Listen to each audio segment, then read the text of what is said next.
This is unprecedented. I'm Adam Klein, winner of Survivor Millennials vs. Generation X. Get ready to shout through your confessionals all season long. It's Survivor Talk with D&D.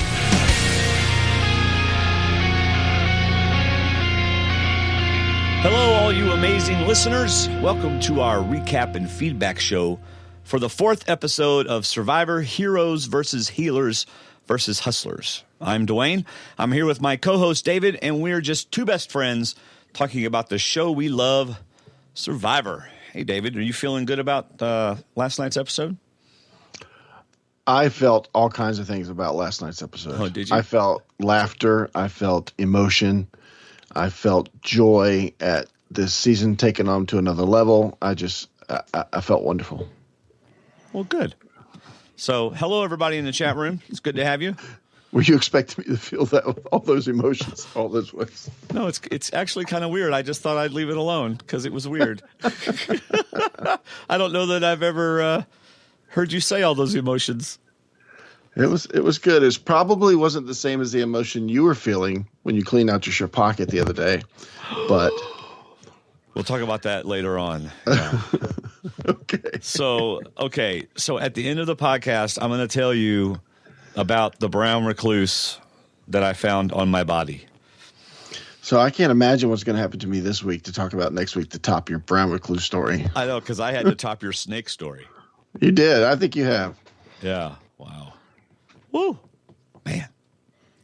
Well, before we get into our initial thoughts, which I have several, we're having a D&D patron sweepstakes. The winner gets a signed buff in a Skype call with David Wright of Millennials vs. Generation X, and the two runners-up get to join the call. And then, of course, David, you know that all the patrons, and you're a patron, so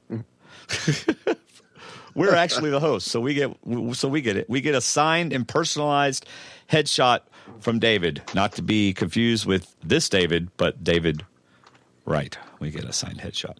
So go to stwdd.com/sweepstakes for all the details, and you can be entered. It's not too late to be entered for October. You get October and November entries. So if you're ready for some Survivor talk, I say we get to it and get to our initial thoughts. What do you think? Absolutely. All right. In case there was any confusion, David, Cole is not the smartest player out there. You don't think? No. That is one of my thoughts.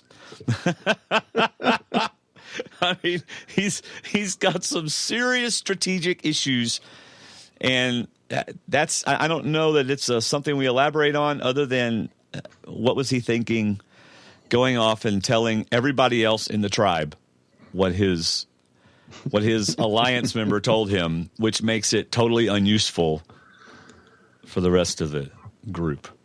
So I wrote for my first one, which is along the same lines. Back in 1716, Christopher Bullock said in his writing, The Cobbler of Preston, "'Tis impossible to be sure of anything but death and taxes," which is where that phrase comes from. Yeah. But in Survivor, it's impossible to be sure of anything except that Ty will find idols. That's right. And Cole will share everything he knows with everyone. Golly.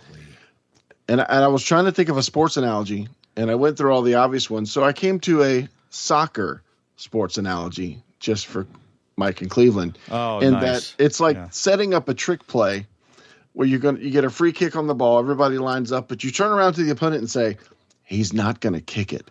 He's going to pass it to him, and then he's going to kick it. Do you like me now? Are we friends? Will you give me a hug and a kiss on the cheek? Come on, really? It's like if he has something to say, he just can't keep it. You know, it's impossible. I was waiting for Ben and Lauren to say, you realize we're the people that it's going to be used against, right? That's right. And then Cole is going to say, aren't there more of us? Aren't there more people on this tribe? I see people. Oh, they've got cameras. Never mind. They're not on the tribe with us. I thought I could play it on other tribes. Yeah, I didn't. No, we like you guys because I want you guys to like me. Yeah. Wow. Anyway, can you imagine Christmas around him? Everybody around him knows what they're getting. Everybody knows. I got you that Lord of the Rings book. Yeah. Are you going to like me? Don't tell anybody. Yes. I got you that movie. Yeah. So I have like two more initial thoughts. Do you have any? Two more. Well, give one. I'm going to share because everybody knows how much I dislike Twitter for the self-promotion that people use it for. But after Survivor, I like to look up a few comments that come from Twitter. And one was from Jeff Pittman, one of our favorite people to read from True Dork Times. Uh-huh. And he wrote, "Weird that Joe and Cole both go to new camps, but neither is shown looking for the idols / clues." That's correct. That's Jeff correct. Pittman. Yeah, because we even said last week that they would obviously, first thing you would do is go to the well and look for an idol. And they didn't show that. Nope. Another tweet I read. Cole didn't think about it. So yeah. No. Cole told Lauren and Ben, "Hey, guess what? There's an idol over by the water hole." I think they were at the well. He probably said there was an idol right here on the other camp. Yeah. Ben said, "Why don't you go talk to Jessica some more, and we'll find the idol for you." Now, another one, which is a totally different topic I saw, it was at Survivor Wiki. Survivor Wiki, somebody I follow. They tweeted, "These advantages need to go. Keep the game organic production. Stop pretending to be players too." Oh, I don't know. Go ahead. No, I'm just sharing it. I'm not saying I'm agreeing with it. I just thought it was a really good opinionated tweet. I thought it was interesting. I had this written down for later on in the podcast. Mm-hmm. I not only like them, but there's an added level to them that I like. So I'm looking forward to sharing about that. Yeah. We'll talk about that more when you bring that up, because I just wanted to share that. I thought it was a good tweet, good opinionated tweet. I like that. Yeah. I do agree. A lot of self-promotion goes on. I mean, obviously, we're going to promote our show. Yeah. But I got one more. So what's yours? What's one of yours? When you get a reward after a swap, expect something hidden in the reward and then don't stare at it. So I don't know if these are initial thoughts or just, comments by Dwayne. But I couldn't stop staring at the greasiest bag of chips I've ever seen in my life. Oh my goodness. Wow. I know. I was hoping there was a cheeseburger down there too. Good gracious. Yeah. All right. Go ahead, and then I've got... The last one was I agree with these. These are kind of like more observations than anything else. Yeah. I thought that right after the swap, production was high-fiving each other because they got Alan stuck with one of his nemesis, Ashley. They got Cole and Jessica to stay together, which I think is a story they want to follow. Right. But they also got Ryan and Chrissy together on the same tribe, and they couldn't wait for that moment to come up when Chrissy got to see her guardian angel. Oh yeah, and find out who that was. So I think production was going, this could not have been. We couldn't have done this better. Oh, maybe no. I'm not saying they did. They were just. I think production was silently high fiving each other. That's right. These tribes were put together. Yeah, and then a couple of them were going, "Wasn't that great how we got those two together?" Shh, don't tell Probst. He's the one that told us how to do it. Yeah. Cole's over there going, "Don't tell anybody," but production told me. Yeah, don't tell anybody, but Probst was pointing at which buff he wanted me to take. All right. Now, David, do you agree with me that Joe is playing this game, taking chances, going all or nothing, taking risk, and taking names? The guy is going all out, and it's paying off. It certainly did last night. I think he's playing all out. Definitely, he's definitely hanging onto the ledge, like Alan said, to some degree. But at the same time, I think a lot of the drama we saw last night was forced by him because of his goal. Exactly. Yeah. So I agree with what you're saying. Then he's like a gambler at a table that has, $5,000 and they gamble 4,500 of it, and then they get lucky and they win. So they gamble 9,000 of that, and then they get lucky and they win.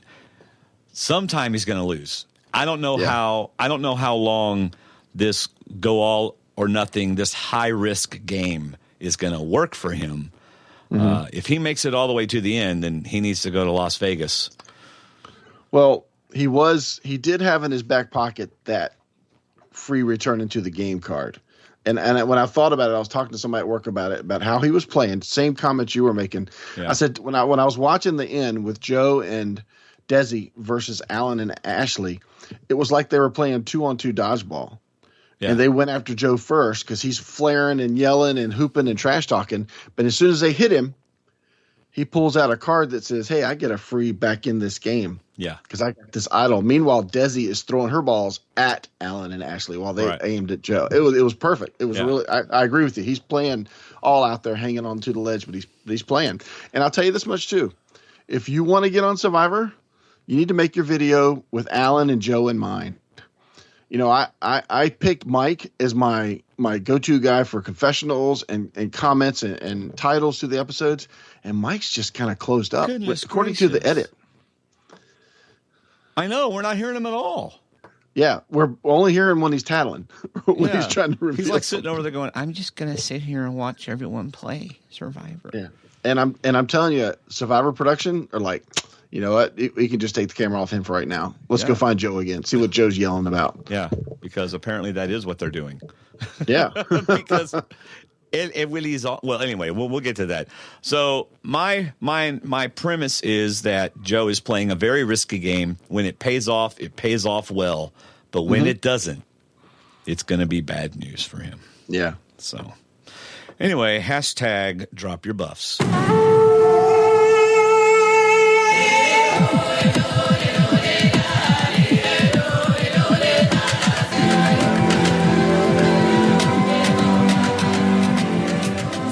I have an idea, David. Let's start the show with a tribe swap. Right off the bat. I know. I liked it. You? Yep. Yeah, I did. I loved it. Let's get right to it because we don't care what anybody else has to say before the swap. Exactly. We care what to say after the swap. Unless there was specific talk about what we're going to do after the tribe swap, I agree with you. Yeah. Yeah. So, new tribes. What do you like the new tribes? I just like that they are new tribes. I didn't really care who went to what tribe. Obviously, they had to divide them up male and female to make them as even as possible. Right. But I'm just glad we went to new tribes. Mix it up. We had 3 weeks, and to be honest, the excitement level of each week was a little less to me. Yeah. Like I said, last week was the calm before the storm, and this week I thought delivered. For this season, this was probably one of the strongest episodes. Yeah. Well, I have got to get used to these stupid tribe names now. Lavu rhymes with blue. Soko does not rhyme with yellow, and Yawa does not rhyme with red. So I know Lavu, Soko, and Yawa. At least they're short. But so far, I'm having to just remind myself what in the world's going on. Just think Soko yellow. Oh, okay. Soko yellow, Lavu blue, Yawa. And when the burner is red and you put your hand on it, you go, Yawa! All right, so Lavu has Ashley and Alan, two people that we didn't expect to be together, or they certainly didn't want to be together. Joe and Desi, and then the odd man out, Devon. Right? See, I thought they gave it away in the previously on. Did you? They said, yeah, because they said Chrissy and Ben are tight and ready to go. Okay, they're going to be separated. Yeah. Ashley and JP and Alan are still at each other. Okay, one of them is going to be connected to Alan. Yeah. And then the last thing was Patrick and Lauren. And then they also showed Cole and Jessica, which I thought they will probably stick together. Yeah. So I thought they kind of gave it away, but yeah. Now, how about this great line by Desi? I don't think there is any reason why we shouldn't dominate. Oh, yep, she said it. Soko is Ryan, Allie, Chrissy, JP, and Rourke. I think that might be a pretty good tribe there. That might be the smartest tribe. Yeah, I mean, Ryan and Chrissy, what a great situation for them, right? Yep. And Allie's just flat out smart. If her and Chrissy, well, I don't know, her and Chrissy may be at odds because they're each playing so well. They're each looking for people that they can use to go to the end, and they're going to know that about each other. Yeah. So didn't get a whole lot from Allie this episode. No, we didn't. Did we get anything about that? I don't know if we did or not. So, but anyway, and JP, I think he's playing the game. I don't know. I never hear him. Everyone is playing the game. Oh, yeah. Some just not right. As well as others. Some just aren't talking. So, right. By the way, check your messages, buddy. Come on. How many windows do I got to have up? Really? You don't have to have a lot of windows up, buddy. You don't. Jessica, on the Yawa tribe, we got Jessica and Cole, the love couple. Dr. Mike, who is also part of that group, although I forgot it. Mm-hmm. Yeah, really. He kind of got lost in that group. Yeah. And then Lauren and Ben. Now, I figure Lauren and Ben are going to connect. Now, obviously, they're the two odd ones out, so they're going to connect. But they seem like they would connect anyway. But I really think for them to connect, they need some sort of moment or just some information or just something to bring them together. Yeah. And I'm so glad Cole's on that tribe. Yeah.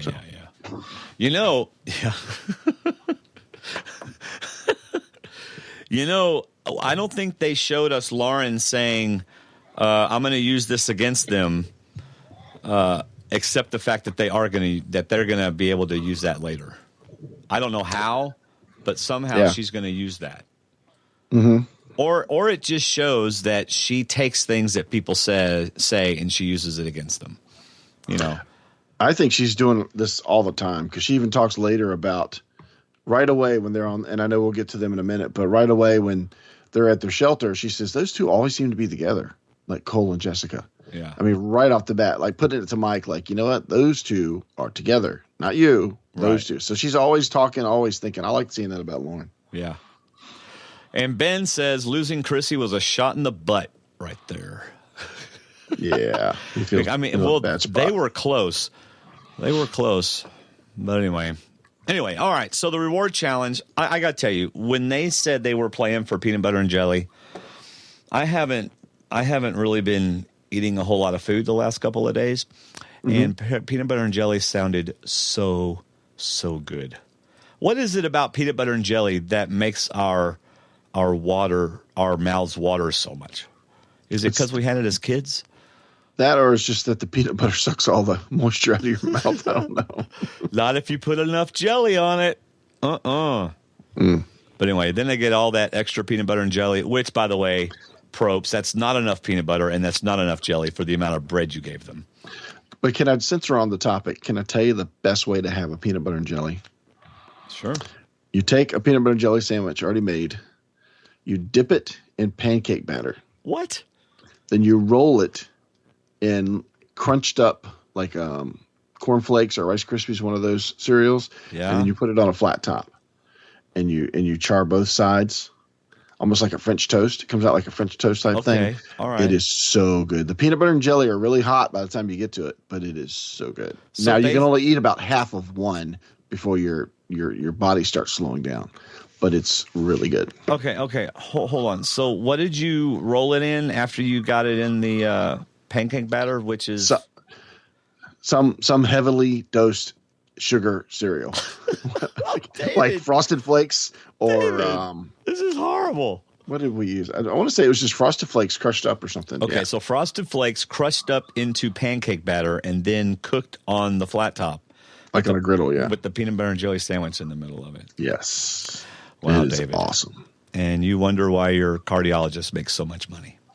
Yes, and I'm telling you, you can't eat but half of one because it's too sweet. Gracious. It's really just for like a finger food. Yeah. And I got to tell you what, man, some potato chips. I don't think they were Kettle brand, salt and vinegar or whatever that thing is, but sure did look good to me. I'm surprised the bags didn't explode at the bottom before they got up to camp. I know. The bags were like, oh, my goodness. Yeah. Oh, boy. All right, so I love the braided rope part because once you get a rhythm going, if you can get that rhythm going, then you're going to get through it fast. It's getting the rhythm going and not tripping all over yourself and breaking your nose. That's the hard part. But it's really standing there, like you said, finding a plan. I'd love to hear them talk about, okay, when you're on the bottom, make sure you lower your rope as low as possible so I don't have to jump and do things like this. And I love that conversation. And like you said, once you start going, if these people can work together, if they can keep up with each other, then you're going to fly right through it. Right. So I like seeing that. And then, of course, it gets harder as you go because you got all this extra rope. And that rope not only – okay, what do you know about rope? Rope hurts when you're holding it. It pokes you and scratches you. and all that kind of stuff. And it's not exactly light, So a very cumbersome, the further you get along in it, the more cumbersome it gets. And the potential of all the ropes getting tangled up together is really great. So to me, this was not I like the immunity challenge better, but this one I did like, and I don't think the puzzle was as much of a great equalizer as they are sometimes. No, I thought the puzzle was almost too easy as fast as they were doing it. Yeah, but you're right. The rope thing was so physically draining. Right. And like you said, the more you did it, the more tired you got and the heavier the rope became because you were right. picking up more rope and losing strength. That's right. But see, I guess what I'm saying is the fact that the puzzle does get done quickly makes all the previous stuff important. Yes. It's when the puzzle takes an hour that all the previous stuff was just a waste of your energy. Yeah, that's a good point because this was so fast. It comes down to who works together the best. Right. Exactly. So, Good point. JP and Allen struggled with the ring toss. And, cut them some slack. That's not exactly the easiest thing to do. You got all that rope that you got to figure out and everything. And Allen did say that they switched out 3 or 4 times. Oh, They just showed only him doing it. Yeah. I didn't get to listen to anything else today. Did you just read a couple things or? I read a couple exit interviews. He said that Jessica couldn't get it very far and Joe just wasn't having any luck, so he kept going back out there trying to do it. I'm looking forward to hearing what Jessica has to say on why blank lost about Allen. I'm very interested to hear what Jessica has to say about that. I love to hear Jessica talk about Survivor. So, and speaking of Jessica got quite frustrated. with Dr. Mike.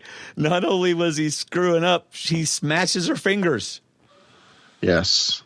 She gets kind of short with him later on at camp too, when she's when he comes up with that information. She just I'm not sure how to read that yet. Is that how Mike fares in the tribe, that he's like he's the little brother that nobody really takes seriously? He kind of gets spoken to short, or is that Jessica's short temper coming out? I'm not sure how to see that. Well, he's got to be in some, because Jessica told him and Cole. Of course, that may have been, forced because they're the only 3 on that tribe. I don't know, but I took that to heart too, that Mike was there when she told Cole. Yeah. And I don't think that was by accident. I think she wanted to tell both of them. Yeah. But so why did he go up to them in the water, which I guess is going to come up in just a little bit, but why did he come up in the water and go, and if y'all are messing with me, I'm going to be, wouldn't it be, I don't understand why he would think that. Almost like they told Lauren and Ben. Yeah, but they told okay, him. We're going to work with them to take out Mike now. Well, then why would you tell Mike? See, if I'm Mike, I'm going to think the same thing. Well, anyway, I'm going to think, well, they told me, so I'm in. I don't know. But anyway. So Yawa won handedly. And my question, if I won that, would be, where's the advantage or the clue? Mm-hmm. And I'd be looking for it. And I'd be looking for people to find it. Wouldn't you be doing that? Wouldn't you be kind of keeping your eye out for somebody and kind of seeing how they're reacting? Absolutely. I'd be watching that whole tray as it gets brought over. Yeah. The whole time, who's carrying what. I would be volunteering to carry something big. Right. Or look for something, but yeah. And I would offer to open everyone's bag of chips for them. Yes. Would you like me to open your bag of chips? Well, Lauren, it's funny. Lauren offered them and Jessica took the first bag. Yeah. So she was the first one to grab a bag. It happened to be the lucky bag. That's right. So day 9, back at the Yawa camp, they're doing their normal talking and they're introducing themselves. Jessica stares into her bag and stares. I wonder how long she actually stared. She's still staring. Oh, is she? Okay. She is. And then Cole looks, it's so bad that she catches herself staring and realizes. And then Cole looks over and goes, y'all, I want y'all to trust me. So I'm noticing Jessica staring into her bag. I wonder if there's something in there. Do you have extra potato chips in your bag, Jessica? Yeah. Why are you staring in your bag, Jessica? It's like the kid at a dinner table that says everything you said at home that you wished you hadn't said in front of them. Oh, man. Anyway, everyone in the water talking about other players, which obviously they're going to do that, right? Yeah. If you get a tribe swap. It's interesting to hear how much they say, but it would seem pretty accurate. Ben was saying nice things about Chrissy, and Lauren was saying that Alan looks kind of like a hothead, and Ben's kind of like not disagreeing. Yeah. So, yeah. By the way, not Mike, Vader Girl, who you will hear from later, said that Fishback said, Joey amazing, opened food for others looking for clues, and it was annoying. So, my idea wasn't that far off, David. It wasn't that far off. Now, did you see Cole tell that group, hey, Jessica's walking the other way by herself. She's probably got an advantage to read. Exactly. We'll find out later. All right, so Jessica reads the advantage. She goes up by herself, which, she probably just told him she needed to go do something or whatever. Yeah. And did you notice the initial read did not give away the twist? Which technically it's not a twist, but the opening read did not indicate that if she didn't get to use it, that she was using it on someone else, just that she gave it to someone else, which when she first said that, I thought, oh, cool, she gets to give it to someone else and they get to block someone's vote, because it didn't say you get to use it on them. Right. So when she read it, we never heard exactly that she'd be actually giving it to the person she's playing it on. Exactly. You know why? Why? Because Devin's reaction was priceless at Tribal Council. So yeah. They didn't want us to be set up because they wanted us to be confused as to why Devin got it. Oh, yeah. So you're right. That's why it was vague about how it was going to be played. And we just presumed, okay, she's got an advantage, and if she doesn't win, she gives it to somebody else to play, yada, yada, whatever. Okay, we see it. Yeah, because that's what Ryan got to do. Yeah. So they set us up. Of course, Alan thinks that Devin did all this. I'm not sure what Devin was pulling, but where he pulled that from. All right, so she reads it. So yeah, let's talk about it for a second. You want to talk about it here? The advantage? Sure. I understood Survivor Wiki's comment about production having too much of a hand in it, but you know what? I don't mind advantages when they come with a little bit of stipulation. I like the play immediately advantage. Yeah. It brings it in. The only thing you really got to think about is the idol, when to play the idol, which is fun. But these advantages, now the only thing is we've now had two what could have been tribal council affecting advantages in the first 4 tribal councils. That's a lot. Yeah. That is a lot. I would have rather thought it'd come a little bit later. But 2 in the first 4 is a lot that can affect tribal. You do all but you think about it. You do all this work to get tribal to go the way you want, and suddenly here's this advantage that somebody found in a potato chip bag, and they're throwing it in and giving it to somebody to use against you.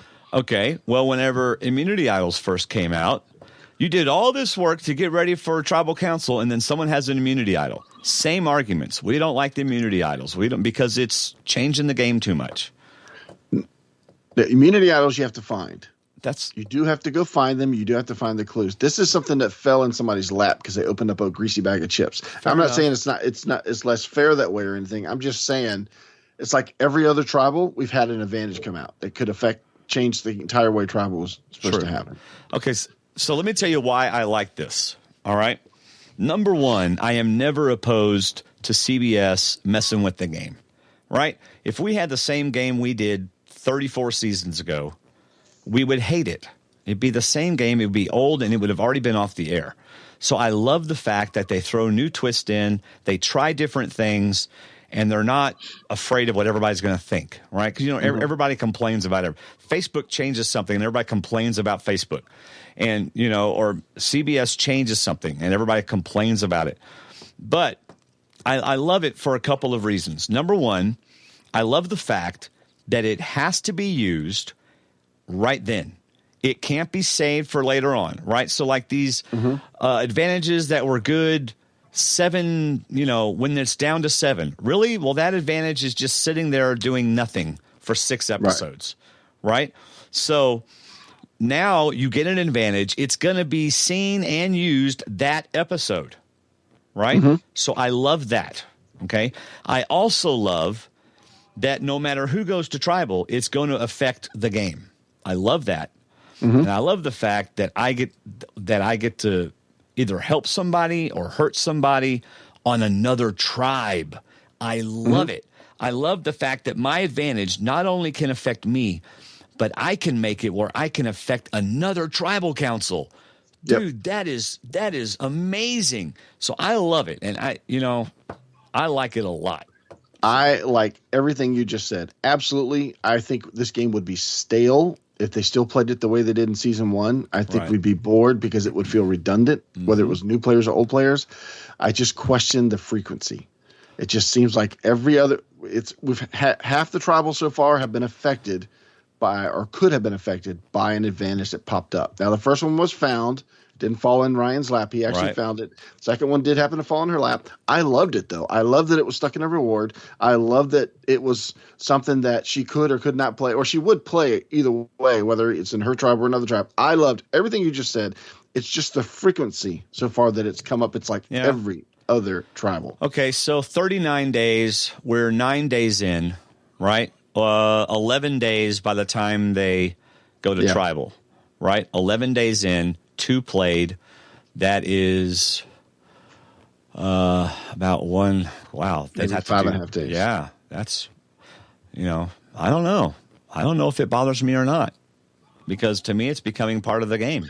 But I don't see it as 5.5 days. I see it as one out of every other tribal council. Every other tribal so far has had an advantage brought up. Well, no, that's not true. 1 in 4. No, the first one had one. It was played. It was given. It wasn't used, but it was there to be played. It could have changed the outcome of that tribal. Okay, now, you and I disagree about whether it was used or not. Technically, it wasn't used, but I still think it can be used. It was not used in the first tribal council. Okay. You have to agree with me on that. Okay, it was true. Not used. True. So we've had an advantage played in the first tribal council and the fourth. No, we had an advantage available in the first tribal council. It wasn't played. Fine. But it's not every I'm other. going to get technical with that. No, fine. But what I'm saying is there were 3. It's the third tribal council since the first one. So it's not every other. But it's average 2 of 4 is what I'm saying. It's half the tribals so far. That's all. Yeah, it's 1 in 4 so far, but it's basically half the tribals. Okay, fair enough. But anyway, thank you. So we both agree that we I like feel like them. I won that one. Thank you. Cool. We both agree that we like it. You think it's too often, and I think it is not too often. But everything else you said in the very beginning of this discussion, I completely agree with that. What it does for the game. Yeah. See, for me, if they did it every third tribal, actually, I wouldn't think that was too many, and that's what they're doing so far. So for me, I wouldn't think that was too many. But anyway, I got the last word. Okay, it's better than what happened to Sari last time. So, but yes. So the chat room is abuzz about Cole. They're talking about Cole right now. So those of you who are listening and watch and chatting live, if you sign in, you can chat with everybody. Be kind of cool. Sign in with Facebook or Twitter or however you want to do it. But anyway, so let's see. Jessica tells Cole and Dr. Mike. Cole decides to tell Ben and Ashley, so they will trust him. We've already discussed this. One thing I didn't say, it's not his place, right? It's okay. It's not his place. It's not your place to share an alliance member's secret. It's your place to share someone whom you're trying to play against or whom you're trying to get an advantage over. But this wasn't about that. You don't share your alliance partner's secrets unless you're talking to them about it. Okay, so we both agree on that. Well, I blame Jessica because Cole screwed up the first time by telling Rourke and Desi in front of Jessica without talking to her. So why didn't she tell Cole, do not tell? Oh, I shouldn't have to tell Cole because the only people he could tell are the people we'd use it on. Yeah. But meanwhile, telling, I loved it when he talked about how when she told me this, I was reminded of the reaction I got from her. She gave me a hug and kissed me on the cheek. I'm like, oh, good. Give her a hug. Give her a kiss on the cheek. Yeah. No, he wants a hug and a kiss on the cheek from Lauren and Ben. That's right. Oh, the only people he could possibly tell. Wow. Yeah. Lauren is skeptical, which is a thing I like about Lauren. Yes. I like she's skeptical. She She seems like she's very aware of people and how they interact, and is always has her eyes open, Mm-hmm. and she's going to use stuff against them.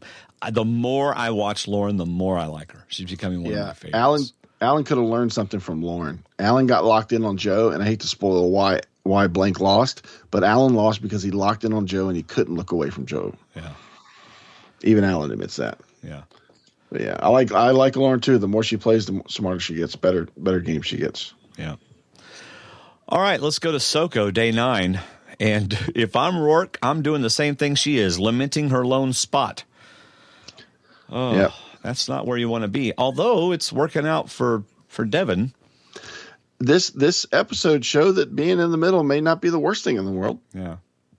Hopefully the other two tribes don't like each other enough that you can be, the happy free agent. But if they go pick on you, that could be a problem. Well, when it's evenly distributed as it is, then it's less likely that you are going to be the odd one out as far as like a sure vote off, right? Right. When you have 4 and 1, yeah, you're the sure vote out, And this is the good thing about making sure the genders are split, because if somehow you get on a tribe where you're the only guy and there's 2 girls from healers and 2 girls from hustlers, there's a chance they're going to get together and vote you out. Yeah, there's a high chance. Unless you're really good looking and strong. Yes, like Devin, Cole, JP, one of those guys. Yeah. Apparently it's the most beautiful beach. I think they're all pretty darn amazing, but yeah, they all talk about how good their beaches are to some degree. Even the Lavu tribe does an accent too. Okay, this is right. I love it. Go ahead. Well, I love this scene because you know what's coming. The Ryan and Christy scene. Ryan even checks his back to make sure nobody's there, and he's dying to tell her. He doesn't want to just yell it out, but he says later that he felt a good vibe from her, and he can't wait to tell her that I thought enough of you, and I wanted to play with you later, that I sent that idol to you. And she picks up on it before he even finishes saying it. Her smile is so big. I almost got kind of welled up in the fact that she realizes this is the person that made sure I was not leaving on day 1. Right. So now that twist in the game, the advantage is again affecting the game, because now you have alliance right immediately because they have a connection. Another reason why I like this stuff that CBS is doing. It gives another layer where people can connect, Right. And Ryan must have been looking at this tribe swap and going, yes, because now he gets to talk to Chrissy, and lucky for him, she's a good game player. Of course, I like what she said too. I think she's a good game player, but I think it was truly authentic. Oh, absolutely. Says, you know what? Oh, yeah, you've got me and I've got you now. Absolutely. But she also said, I've got one more person to take me further in the game. Yes. So even though she's incredibly, incredibly touched by this, she's still thinking strategically. I love what she said at the end. I like how she said, I felt loved. I felt like somebody cared about me. And then she says to the confessional, maybe I look like his mother. So I guess he wants to play Survivor with his mother. What was it that made him look at me and care? And I thought, you threw up. That's why he gave it to you. That's what I thought too. You threw up. And, he's like, I just had let's see, what did he say? I had a good vibe. And I said, or perhaps you saw her throwing up, like you said. So anyway, I felt the same. I was like, the vibe I got was not necessarily good from watching someone throw up, but I understand what he meant. Yeah. All right, Lavu, day 9. Of course, they all do their introduction, and Desi. It's like the first time we've gotten very much out of Desi. Actually, sorry, Vader Girl said he didn't actually see her throw up. I think he did. Yeah, he did. Probst was announcing it. Yeah, right at the end of the challenge, he was saying, "Go ahead." So everybody was there when she threw up. All the tribes were still there. I'm pretty sure. Okay.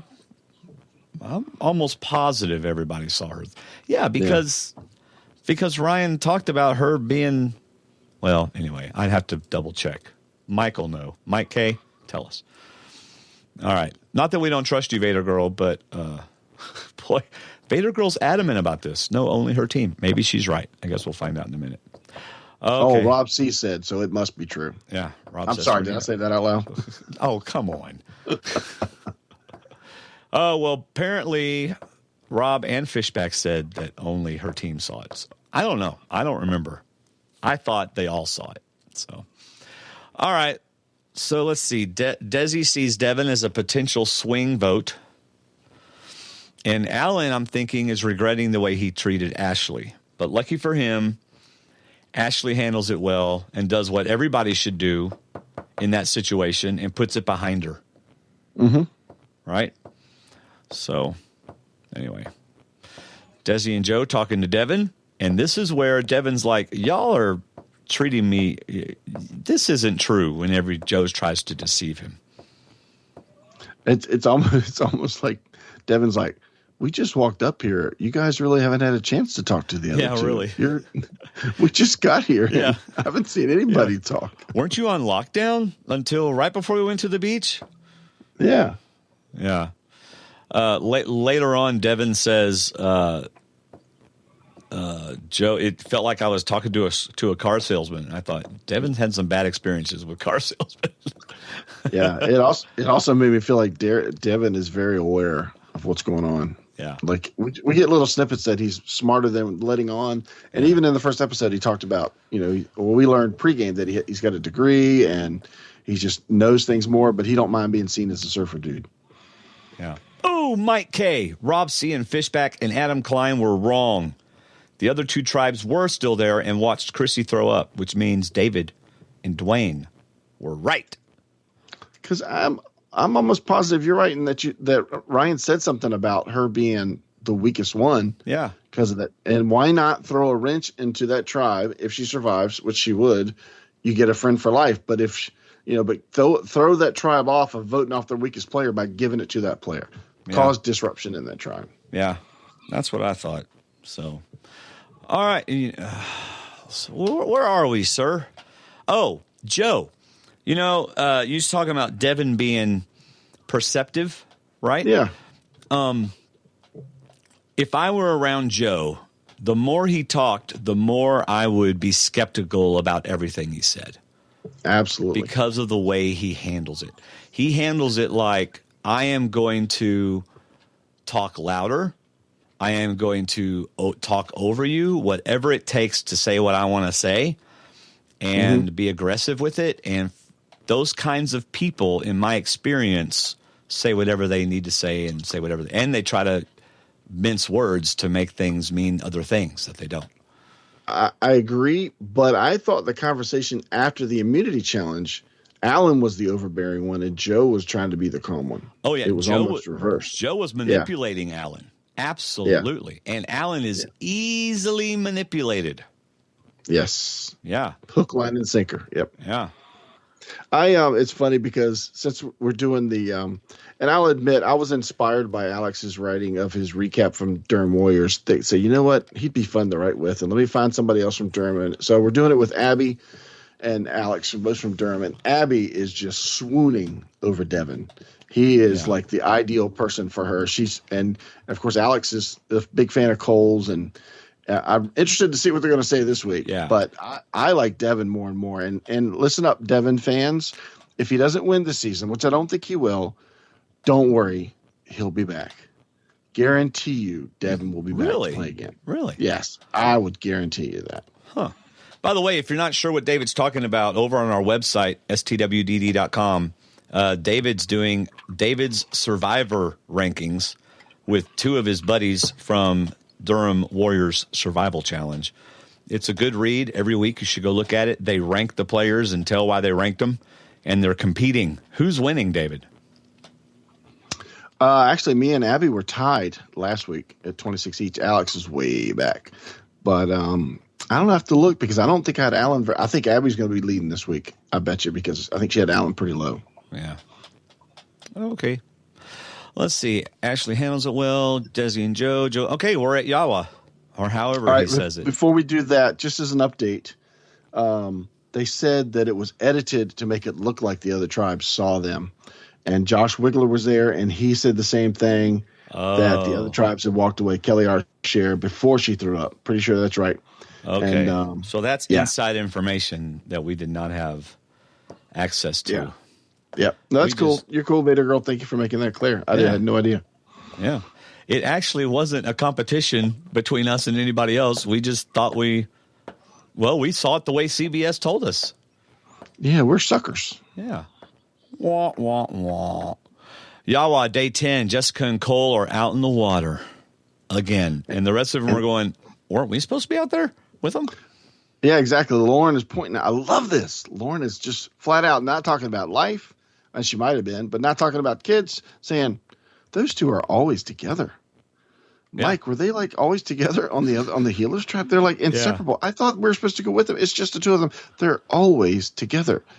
And Mike's like, we didn't. Are we out of peanut butter and jelly? The look on his face is kind of like, I'm not supposed to be talking to y'all right now. Yeah. Mike's going, oh, crud. I forgot what I was going to say. Oh, well. Oh, no. Mike's going, I never noticed that before. I never noticed they were off by themselves. So but it's funny how she says that, and they've only been that way for what, like 2 days? And I mean, she already notices after a day or two that they are constantly together, always together. Yeah. By the way, Mark Percy is beginning to compete heavily with Mike K on Who's the Encyclopedia, because Mark just posted a screenshot of the throwing up session, which I'm not going to go look at. I'm not going to go look at that. So Dr. Mike is sitting in the shelter with Lauren and Ben, and Lauren thinks that Dr. Mike doesn't know about the advantage. So she tries to use it against him and in her favor, but it didn't work out because Dr. Mike didn't know. I'm telling you, you got to be prepared. This is why Josh tried you all on the 2 truths and a lie. You got to be ready to lie or have a poker face right away. And Mike looks so caught. Right. So off guard. Yep. And then Dr. Mike approaches the couple. And this is where, Cole. See, it's like Cole knew he did something wrong. He knew that he shouldn't have done it. Because as soon as Jessica's like, somebody told Lauren, why would I do that? How would that help my game? It's like he knew that he shouldn't have done it. And then he also realizes that Jessica knows he did it. So he goes, well, I told Ben something. It's sad because that whole person that Jessica built up Cole to be just turned into ash and dropped. He lied. He lied, exactly. And in a relationship, especially early on, well, anytime, but lying is not good, and she has caught him in an outright lie. Yeah. So anyway. It's ridiculous because I know he did it with intentions, but his intentions were selfish. Yeah. And it was her advantage. Yeah. Him sharing the idle information with Rourke and Desi, he could have said, look, this is what I learned. I shared it with you, but I wanted to share it with them too. Right. But this was her advantage not to share it with anybody else. Yeah. The first one was his to share. Right. Anyway, this is the second time he's blindsided her. And okay, so we get this very emotional Jessica, right? And she asks, did I make a poor decision from the beginning? And you know what I think she's actually talking about is liking him. Not alliance, but liking him. Did I make him out to be a better person than he is? Is something different. Yeah, I felt it was a relationship too, more than just the alliance. Right. All right, let's get to the immunity challenge. This is a very dangerous challenge for the guys. It's like foosball on steroids. Never get too close to the foosball table. It's like 3D foosball. Yeah, and it's like foo, foo, foo. And, Devin got tagged once at least. Just at the exact time the cameraman was zooming in. Yeah, that was funny. Poor Devin. Mike's like, that would have hurt me. He's shorter. He's not as tall. And the best kind of puzzle, a team puzzle, except for the ladies that use the keys. a team puzzle. I love team puzzles. We say it all the time. And this is a good one too. You know, this is a good one. Now, were there bottom pieces and top pieces, or were they intermixing? No, there was 3 bottoms and 3 tops.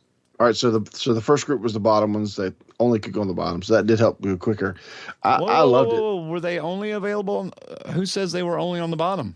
That's what I'm saying. 3 were on a sled, and then 3 were underneath the locks. Oh, okay, where was one set bottom, one set top. It went so fast, and then they switched them around. I couldn't tell. Yeah. But I loved the puzzle. It's just 6 pieces, and I thought it was great. Yeah. I also thought it was neat that when they showed Yawa's win, when they put in the last piece, and then they said, "We got it," and Probe says, "Do they have it?" Then they showed a shot of the puzzle completed. It was pre-challenge or post-challenge. It wasn't the puzzle that they completed. Right, because the pieces were flat. Yeah. and the one they did was like 6 inches high off the pieces themselves, but they still got it. Yeah. Let's see. We already like that. Lavu and Yawa were out at the same time. Out of what? Why did I write that? I don't remember. Anyway. Oh, Ashley. Poor Ashley. You know, at least it's not something that they can say you did something wrong. You know? Because she did it methodically. And we know that because she was like, it's the last key. You know? So she picked a key, and she just happened to go the wrong way around the keychain. Yeah. Yeah. But you know what? If you don't use keys every day, it doesn't matter, because I have a key ring. I have about 12 keys on it, and I can go through every key in a matter of seconds because I do it every day. Because I don't know which key opens which door. I have to do it every day, go through all the keys. But like Chrissy blew through it. Either she got lucky or she went really fast through the keys. Yeah. Well, let's see. So she did it right. She was the last one. Lauren got struck again. Does great in the challenge. And there you go. Soku right behind Lavu, right behind Yawa, and Lavu goes to tribal. Yep. So, all right. Lavu day 11. Are you reading Mike's very long chat thing? No, I'm looking at my notes. Oh, okay. Lavu, I'm past the whole Chrissy throwing up who saw it scene. They're still talking, I think, but I'm past that. Well, Gwen's giving us a hard time. What else is new? Yeah.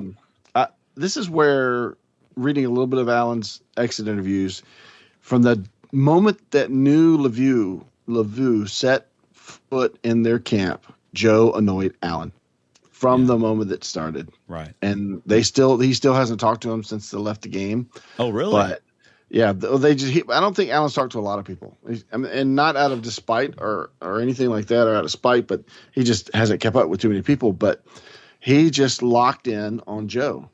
And it's almost like Joe didn't have to do a whole lot other than be Joe. But all the other stuff that Joe added on, I think, was just more of drawing attention to himself.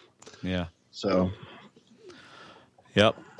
All right. So Ashley to Devin, the healers need to go, which makes perfect sense because the healers have been kicking butt. Yeah. Right? So it makes perfect sense to say that. Mm-hmm. And then Devin tells her what Joe said. And she's like, well, that's a bunch of bull. And apparently Devin has not had good experiences with car salesmen. Connie went, whenever he said that, Connie went, oh my gosh. I was like, what? It's a used car salesman. What's the problem? Right. Trying to say something that may not be absolutely perfect. That's right. I liked how we got to see truth win out, in that Devin wasn't sure about it, didn't believe it, and he believed Ashley, and Ashley was being honest with him. That we have not said that we know of. We didn't see him say it. Right. But it's neat that Desi saw them, and Joe's like, that's a surfer and that's a lifeguard. That's 2 beach people. Yeah. They are probably definitely going to relate. And that's a good point. That is a great connection. Yeah. Well, it also shows you that you may not want to hug a lot on Survivor. Yeah. I mean, you know what, though? It's always dangerous to be talking to somebody on Survivor. Always dangerous. So it's like, you don't have to hug to say, you know what you could do is go, okay, we are now hugging. Good. Right. But you're not really hugging. Yeah, exactly. And consider this my hug. I love playing armchair quarterback and going behind the game and see Devin. I like to see Devin immediately go find Joe and Desi and say, hey, I've got them set. Yeah. They think it's one of you.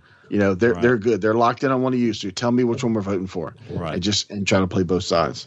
Well, I guess he could have done that. So Joe decides to play the idol. So he's going to play it at tribal council. It's just a matter of on whom, right? Right. And then he's going to go back to camp and play so that he makes sure they vote for him.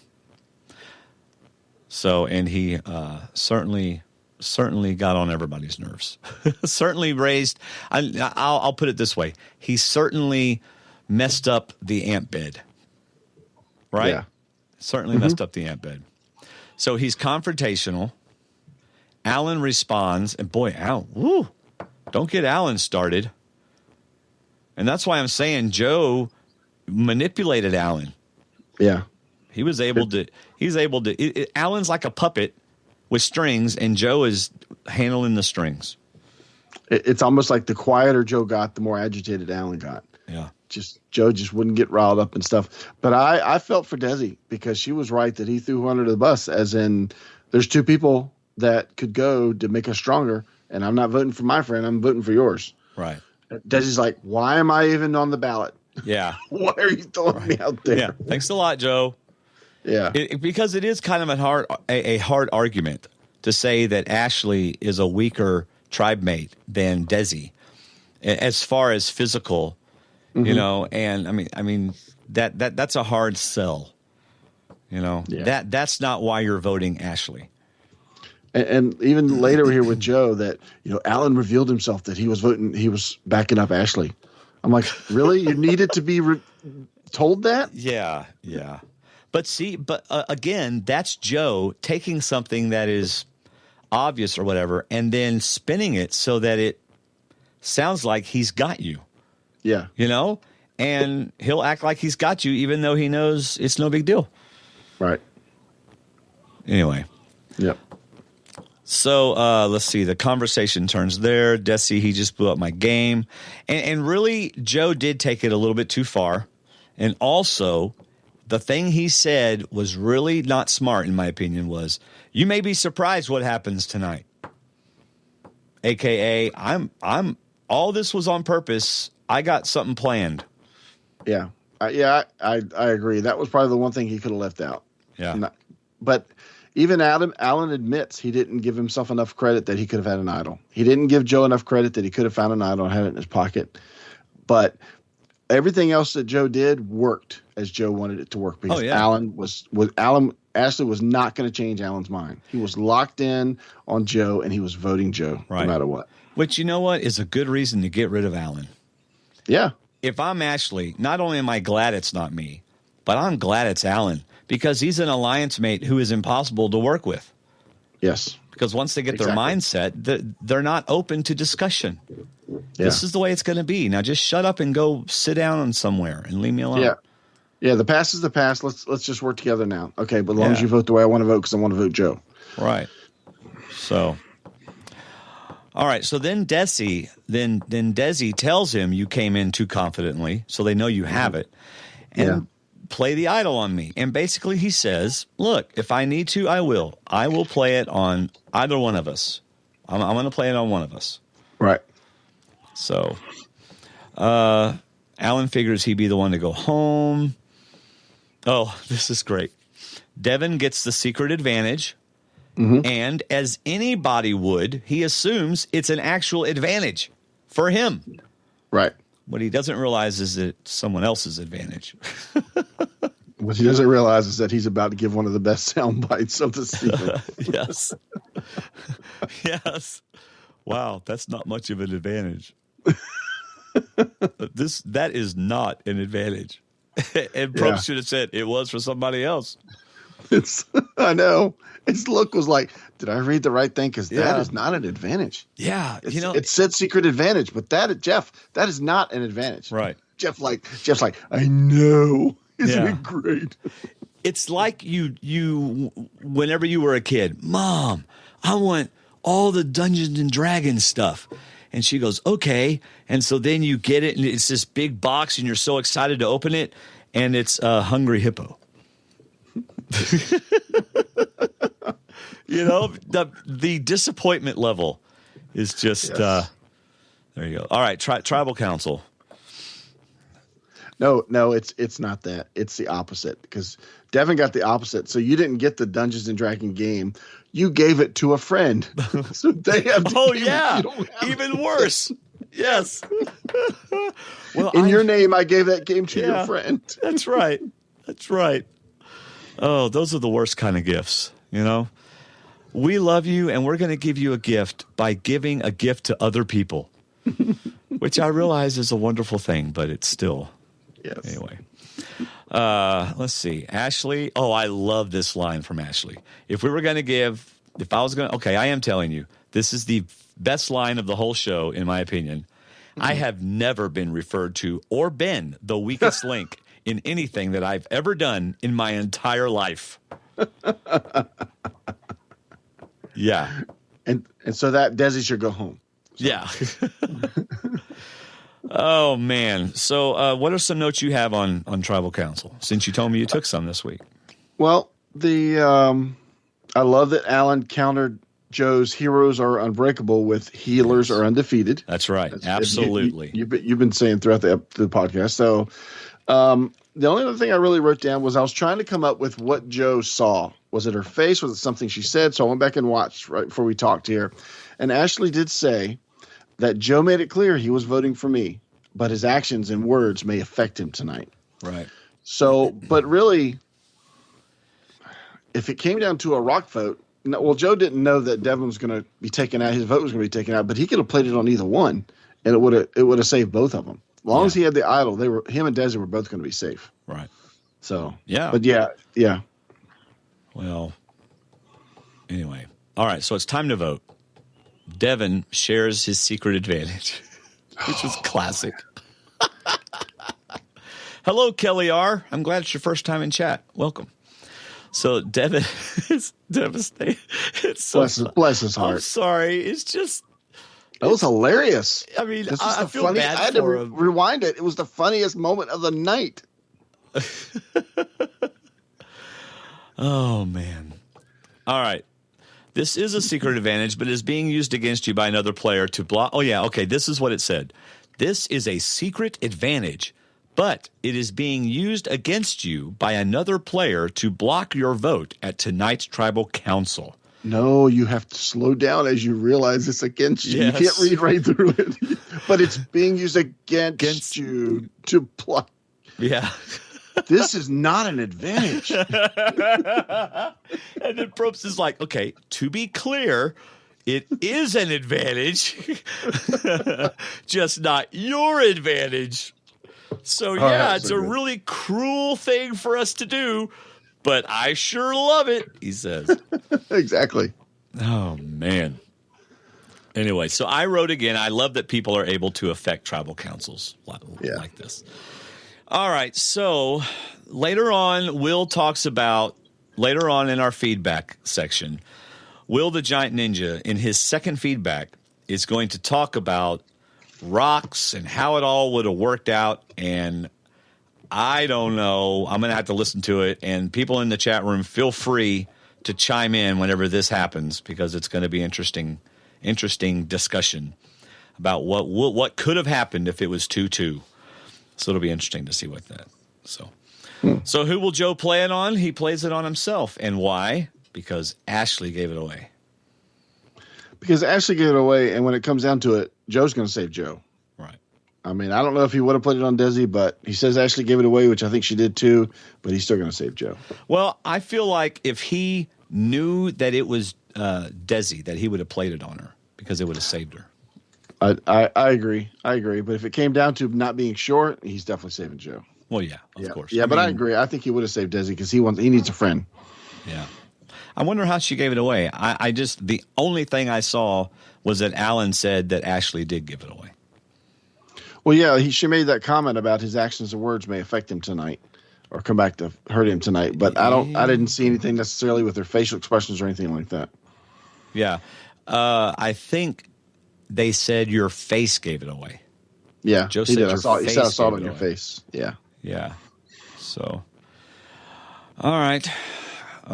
Gwen is keeping it family friendly in the chat room. Thank you, Gwen, Appreciate it. So my question is, why did Jessica play it against the swing vote?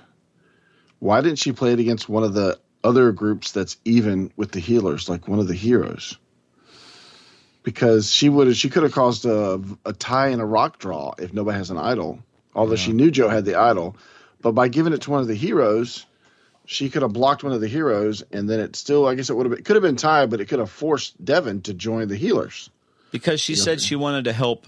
Who did she say she wanted to help? She wanted to help the healers, so she's going to block one of the other three.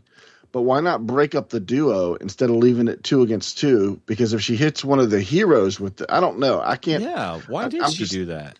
Yeah, you pick on this. You could be picking on one of the healers' friends. Devin could be joining the healers, right? So she could be taking out that, forcing a tie, forcing a rock draw, losing Desi or Joe. Huh? Yeah, so because if you play it on a healer, then they only have one vote. Yeah. Huh. But I mean, I would have thought she'd have played it on a hero. Is that what you meant? If she played it on a hero, they only have one vote. Well, whoever she was trying to protect, she would play it on the other group that had 2. Because you would think it's going to be original tribe 2v2 with a flip vote, swing vote. So why play it on the swing vote? That could be your friend's vote. Yeah. So anyway. Well, all in all, before we get to feedback, I really enjoyed this episode a lot. I liked having 2 challenges. I didn't feel like it took away from our tribe time. It was right at the beginning, yeah. Yeah. And it went quick. Both the challenges seemed to go kind of quick. But I'll just reiterate, because we're at the end of this episode, that Joe playing his idol as dramatically as possible is what production wants. Yes. They want that. They might like Mike right now, but Mike is not feeding them good film.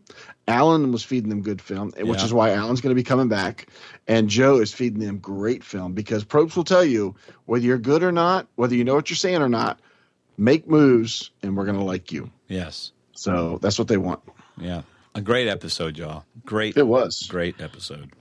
From the creators of Survivor Talk with D&D comes a new podcast that is guaranteed to entertain the TV watcher in all of us. In Rewind Fast Forward with D&D, David and Dwayne take on the entire season of a show they have already watched as they rewind back to discuss each episode, knowing what lies ahead on the Fast Forward. Their first season to Rewind Fast Forward is Season 1 of the Netflix hit show Stranger Things. Look for Rewind Fast Forward with D&D on iTunes. Subscribe now to catch episodes 1 and 2 of Stranger Things. Rewind Fast Forward with D&D. Just 2 best friends talking about a season they love. Everybody sit back. It's time for feedback. Our listeners have to say what's on their minds today. D&D will hear you. D&D will read you. D&D will take the time to take your lines, analyze, and feel you. It's feedback. Survivor Talk with D&D. Take and listen to feedback, y'all. That's right. If you want to be a part of our feedback segment next week, just go to stwdd.com/feedback and tell us what you think by Thursday at 7 p.m. Eastern Time. Again, that's stwdd.com/feedback, or go to our website and look for the feedback link at the top. And while you're there, you might as well look around. Lots of good stuff there. There's Amazon links. There's D&D patron stuff. All our previous episodes, Rewind, Fast Forward, Movie Talk, every single Survivor Talk episode we've ever done. And there it all is. So, all right, it's time for feedback, David. So let's look. All right, who's reading Jordan's? You want me to read it? Sure. All right. Hey, D&D. I am enjoying this season of Survivor a lot more than I originally expected I would.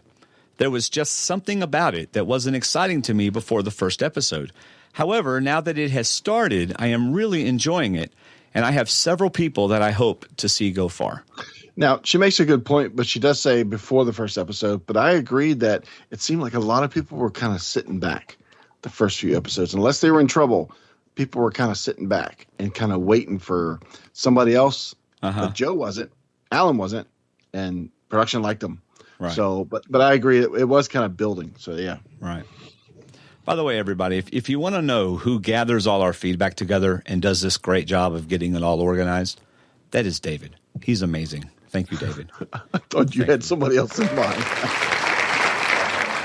No, I just thought I'd give you props for what you do.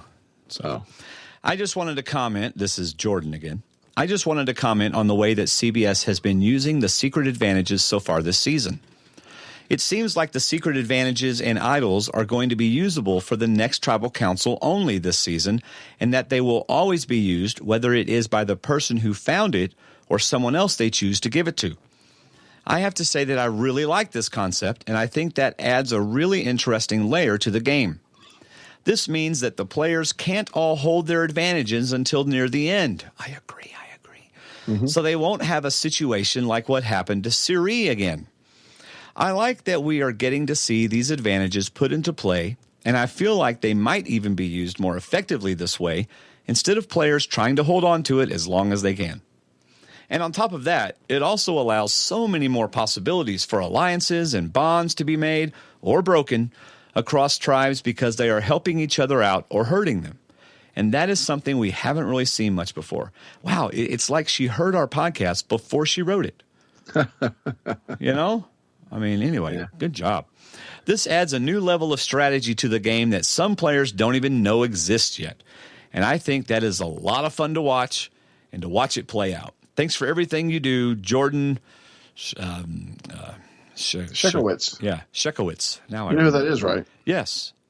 That's our Jordan. I remember Jordan coming into the barn, and it was the first person that ever actually wanted to see me because I was Dwayne from Survivor Talk with D&D. Totally blew my mind. I was like, I'm just Dwayne. She goes, no, you're Survivor Talk with D&D. I love your show. Yeah, Jordan is the tribe mother of all the tribes at the Durham Survival Challenge, and now it's going to be the Survival Challenge in Macomb, Illinois, which is actually her place. Oh, I know. It's actually going to her. So she's big in that charity, and if you go there, you will meet her. If you don't meet her, just look for the striped socks. You'll find her. Oh, there you go. All right, next we have Michelle, or as she calls herself, Shelly. Hi, Survivor Talk. It's Shelly from Chicago. I always say these things out loud to myself when I'm watching, and then again when I'm listening to the episode. So I figured that I would take the plunge and finally tell other people about my opinions. So I guess what I just found really interesting about this episode, besides the swap, were the two conversations that we heard that I really don't think should have happened until we knew whether or not they were going to tribal council. It just made no sense to me. I mean, if you're Jessica, I don't care how cute you think Cole is. I don't care how secret your kisses are or how much of a slug you are when it comes to love, whether or not that's actually true. Or the production thought of the hashtag and had her say it because of the forced internal rhyme is a different story. But why would you tell anyone about this before you know if it's actually valuable? Cole has gone rogue before, so it's not like this should be a surprise. It's just history repeating itself. But I did think it was really cute when he played dumb at the raft with Dr. Mike and Jessica, as if Mike was smart enough to get through medical school, but is somehow dumb enough to come rat himself out to Jessica. Also, this is the first episode that we've really seen Mike have any social interaction, so I'm feeling a lot more confident about his social game. And maybe that's just now that he's with some older people, but in general, I am feeling a lot more confident because he is on my team. But I'm not really confident about how Joe is handling the game. I mean, there's no reason they needed to strong-arm Devin before the immunity challenge even happened. It could have been an entire week before the old hero tribe went to tribal council, and Joe could have had to manage this lie until it broke the surface, and then he'd have to deal with the fallout. Right. Also, how does Joe think he is going to advance in this tribe now? It's not just Alan that he's offended, and Desi has to be smart enough to hop off the healer train by now. Especially if Joe had waited, Devin might also have been more willing to neglect his gut feeling and go with his head if tribal were lurking over him and he felt even more othered and like an outsider. But like the last thing is I really don't get Jessica giving the advantage, non-advantage to Devin unless it was with the sole intention of flushing Joe's idol. But this is also assuming that Devin is paired up with Ashley and Alan instead of the healers that Jessica would have a vested interest in keeping safe. I'm just confused and I want to know where you're coming from. Thanks for all your hard work and good night from the Windy City. P.S. The Cubs suck.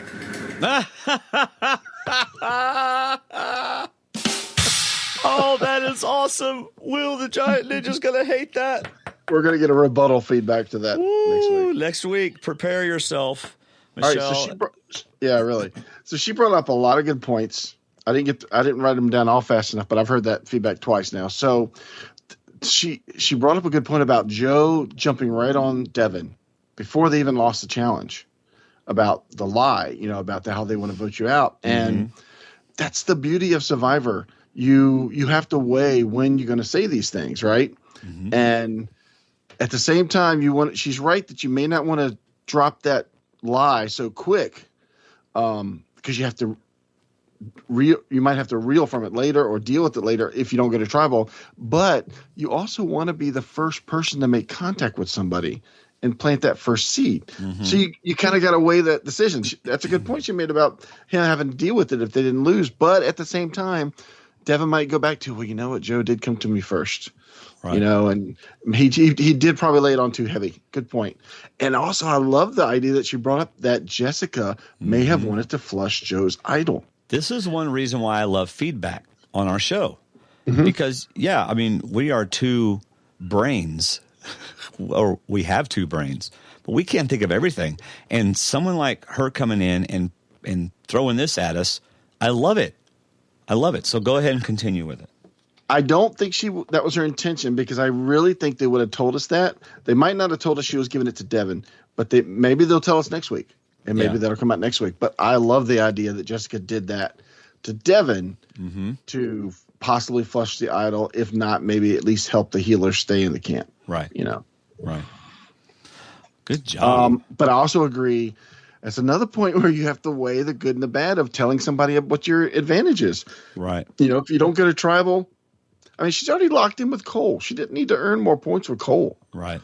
But at the same time, she may not have time after they lose the immunity challenge to discuss. Or then again, she can just play it herself. Give it to the person herself. So they never have to know. But anyway, that's another good point about, I bet Jessica won't be telling Cole anything else.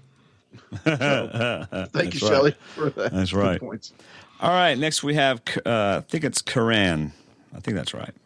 Or Karen. I bet it's Karen. Hey, Dwayne and David. It's Kieran from Maryland. This is the first time I'm giving a recording. I'm going to give my thoughts on the remaining 15 players' chances of winning. First, I'll start with the winner contenders.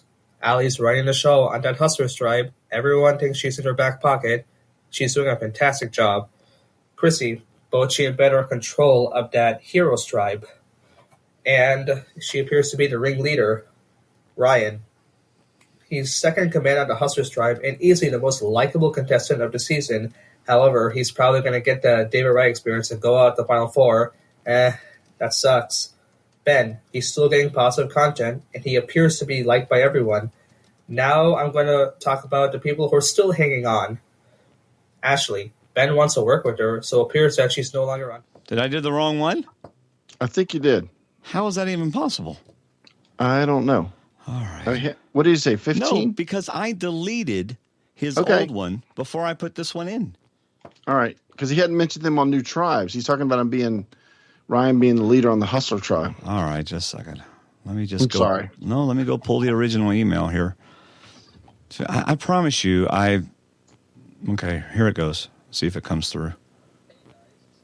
No, it doesn't come through. Dang it. Well, no, because it's 2 minutes and 11 seconds. All right, go for it. Sorry. No, you're right. It's the wrong one. But I don't know how I did that. Okay, just a second. I'll tell you what, David. Why don't you read Gwen's while I'm trying to figure this out? Can you do that? Okay. I need a second. Hold on. All right. David's going to get Gwen's feedback up. And while he's doing that, I am going to figure out Kieran's and get it correct. This is the second week in a row that I've done that. And it doesn't make any sense because I deleted it and then saved it. All right, I'm going to read John Buckley's email first, his feedback. All right. He says, hey, D&D, it's John from Ohio again. I guess he means again from last season, because I think this is his first time chiming in this season. Just wanted to say that I love the new feedback song. It's amazing. Well done. And also, I'm sad to see Alan go. He was a good character.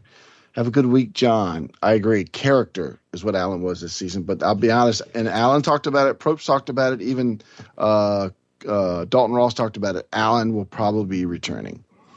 Because he made moves. He was willing to make moves. I agree. He'll probably be returning. So you want me to go ahead and read Gwen's as well? Please do. You got it. Hi, D&D. David, listen as you read. I added the as you read part. That was such a great episode. When the tribe swapped, my first thought was that Devin was going to be voted out. Apparently, he has been playing a good strategic game with Ryan, but not getting a big edit.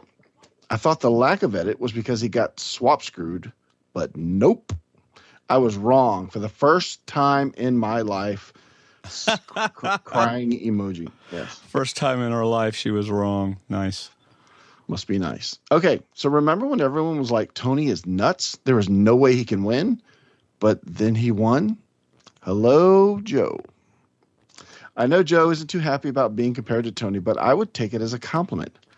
They are both quick thinkers, and if Joe is also a unicorn, then there is just more proof for all the little girls around the world to know that unicorns exist. Oh, and also the bronies. Don't forget them. For those of you living under a rock or octopus, bronies are adult male fans of My Little Pony.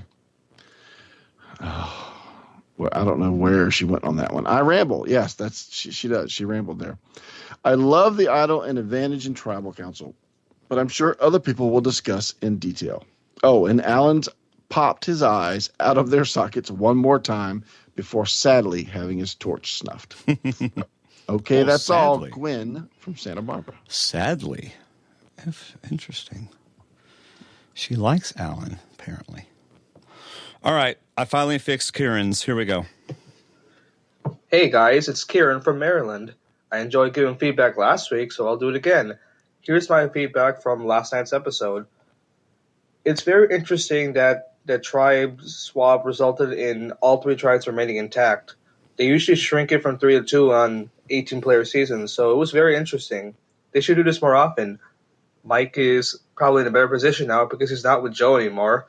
Cole, oh my God, Cole, what was he thinking? He's just opening his mouth randomly. He's making himself look really stupid. And Jess is like, I don't know what to do with this guy. Jess needs to stop telling him things because he's just going to open his mouth. Joe and Alan, oh man, that's some entertainment. Joe and Alan on the same tribe, two crazy people on the same tribe is always going to be good for entertainment.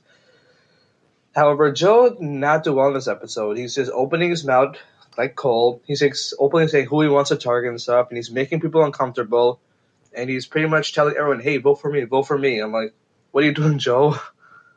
Yes, he played his idol at Tribal Council, but he was very cocky during Tribal Council. This may come back to bite him, so he's got to be careful. He's got to hope they don't go back to Tribal Council. Ryan actually had a very quiet episode for the first time. He was overexposed for the first few episodes. Now he's been very quiet, so I think this may be good for him. And it's good he's now building a connection with Chrissy, so good for him. Now, on to next week's episode. It looks like Rourke is going to be a target. It could go to Rocks next week on that Heroes tribe, I believe. Yeah. It could go to Rocks. So, Rocks during the pre-merge phase? Man, that would be interesting. So, overall, this was a pretty good episode. It was very entertaining. We got a lot of content, and we got an epic blindside. So, I really enjoyed this episode. The next episode is supposed to be pretty crazy. Man, if it's a Rocktron tiebreaker, I'm going to be floored. Well, I enjoyed doing this. Have a good day. So what about the preview led him to believe it might be a Rock thing? Ashley says we'll go to Rocks, as in her and Devin versus Desi and Joe. My prediction is she says that in the first Lavu segment, and it has to do with the repercussions of last vote. Right. Yeah. I think it's a red herring they're throwing to us. Yeah.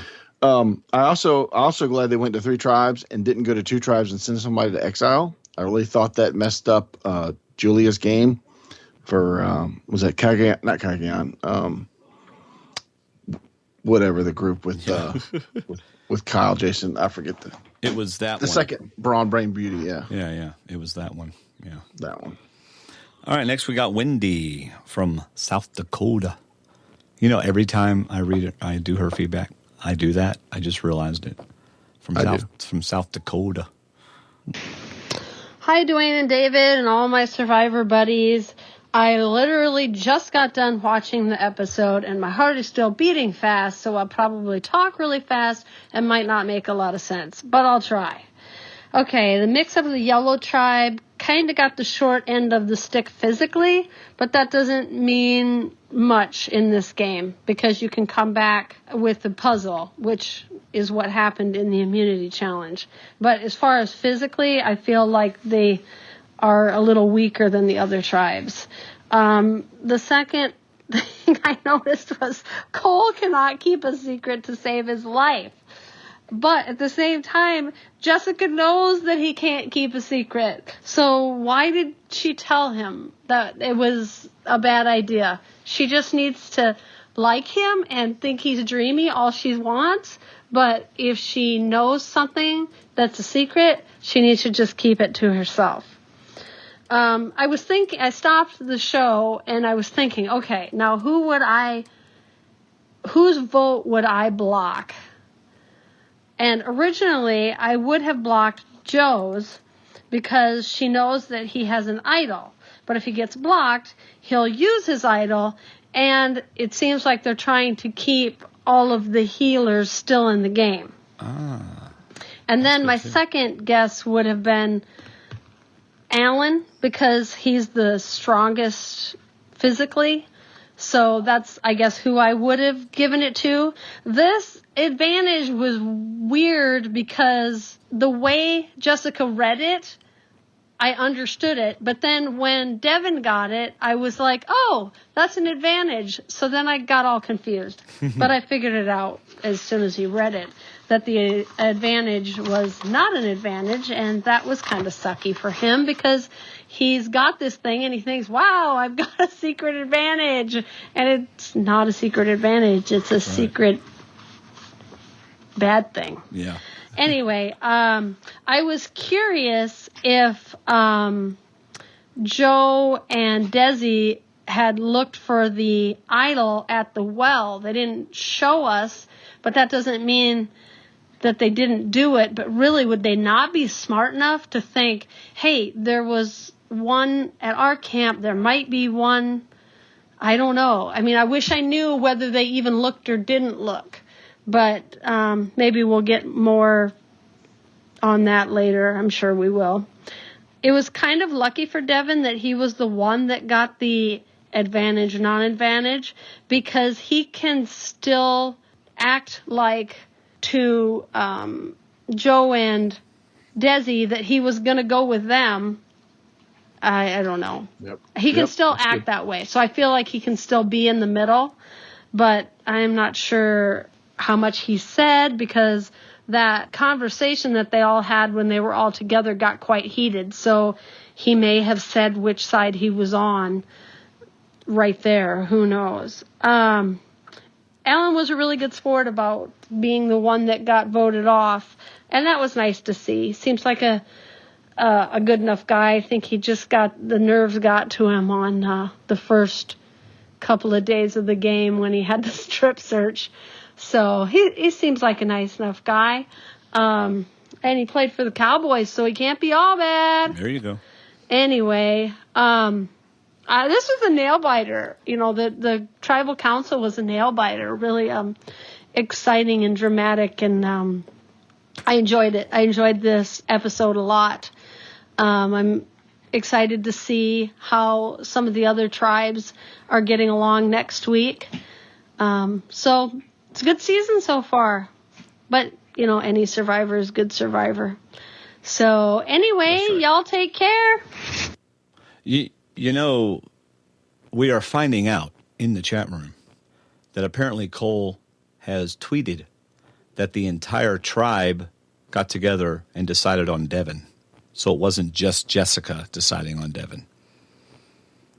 So basically Cole stood up and said, since I've told everyone, about this? Let's decide together as a group what to do with this advantage. Who knows? Possibly. So I was trying to follow her initial point about about giving it to Joe to block his vote. Now, was she saying that if she gave it to Joe to block Joe's vote, to get them to zero in on Joe and vote Joe, and then Joe play as idol to save a healer?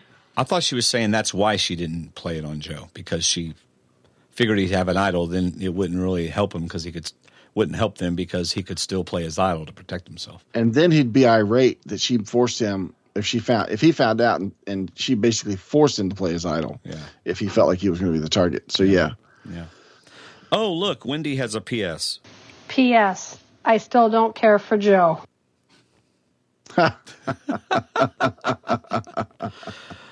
All right, one of the largest Cub fans we have, and I do mean that literally. He's one of the largest. Come on, David. Here we go. Will the Giant Ninja. What's up, guys? It's Will from Wonder Lake again, a.k.a. the Giant Ninja.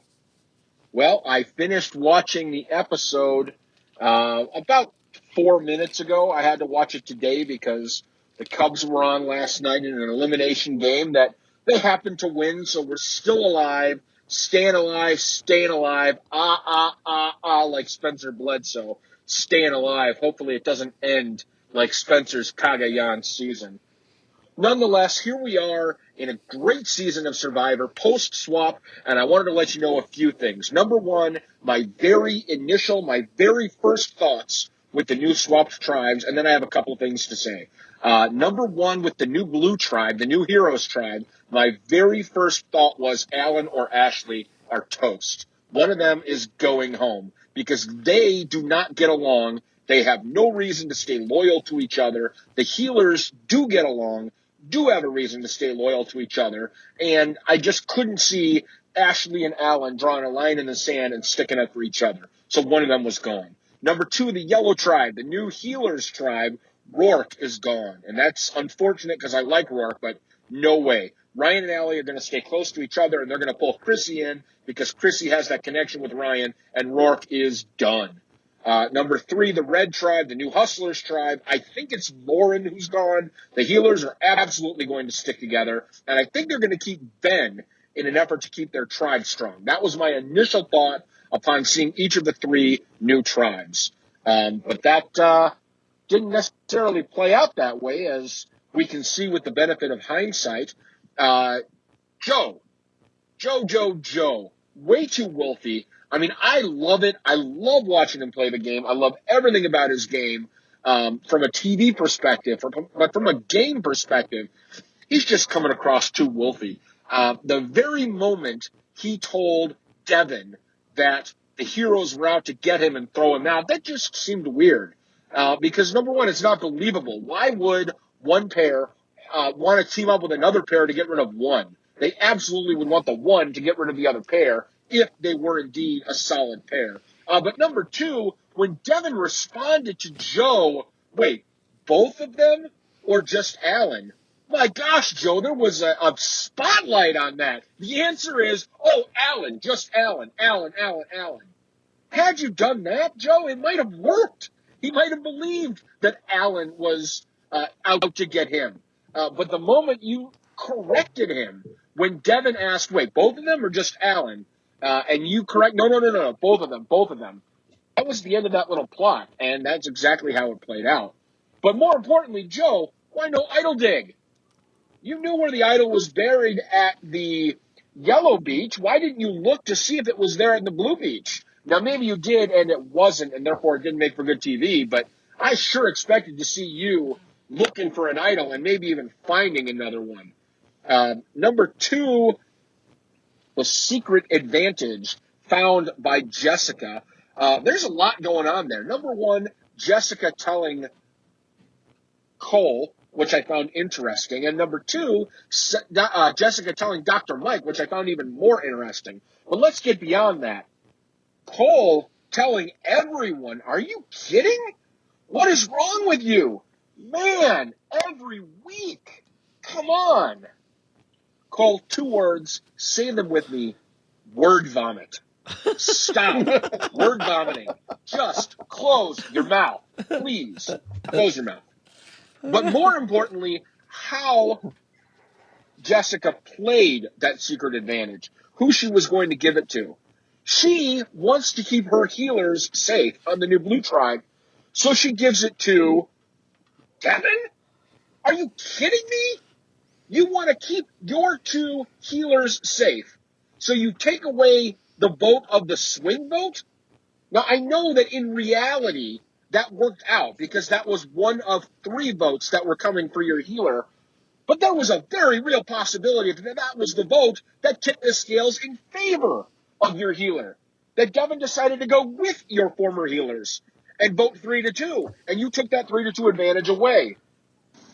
They say that opposites attract, but I'm not sure because it looks to me like you and Cole are birds of a feather. Wow, was that a bad call. Finally, real quick, Joe, if you called an audible and played the idol on you because of your read on Ashley, bravo, kudos, brother. That was awesome. Well, that's all I got. Go Cubs. Later, peeps. Will at the Giant Ninja. So Will was a little confused as to why Jessica would tell Dr. Mike, and I have an answer for that, David. Mm-hmm. She didn't see him. In fact, she didn't even know he was there until after she said it, and he went, "Oh, cool," and then she went, "Oh, I didn't know you were here. I didn't know you were on our tribe." How did you get under my nose like that? I don't understand. And make no mistake, we like Mike. We both picked him as our bonus point person. Well, I thought he was going to be the narrator, and he's not. Yeah, well, at least not yet.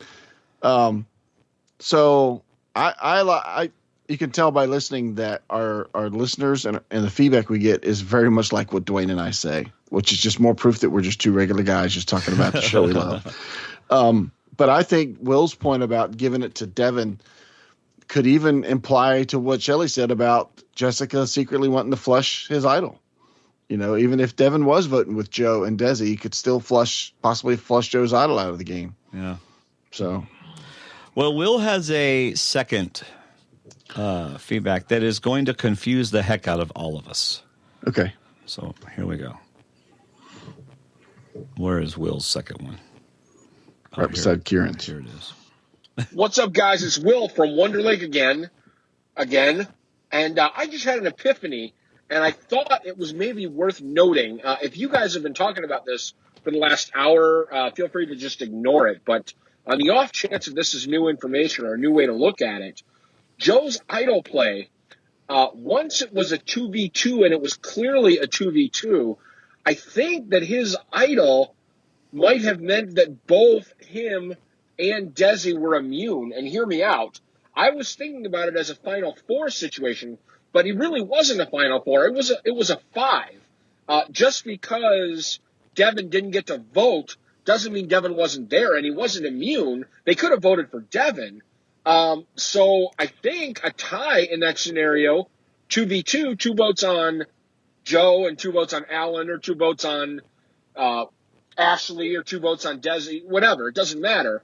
2 votes on 2 different people. I think that would result in a rock draw, and whoever Alan played the idol for would be immune, and whoever got 2 votes would be immune. So the rock draw would be for whoever Alan and Desi didn't vote for, and for Devin, and one of those 2 would go home. I just found that very, very interesting. I wonder whether Joe realized it in the moment. Probably not, because he wasn't even thinking about it being a tie vote. He was only thinking about nullifying the votes cast for him. But I think I might be right about that. I think that if he had guessed wrong, if he had played his idol in this scenario for Desi and been wrong about that, I think he would have been immune from the rock draw. What do you guys think? Am I right about that? Later, peeps. Will at the Giant Ninja again. Yeah, this is what I was alluding to before, that once the vote block came out, whichever duo had an idol, both would be immune. Because if Joe plays it for him, but the votes are for Desi, and there's 2 votes for Alan, there's a tie between Alan and Desi. If the vote's not broken, Alan and Desi become immune, Joe's still immune, and Devin and Ashley are drawing rocks.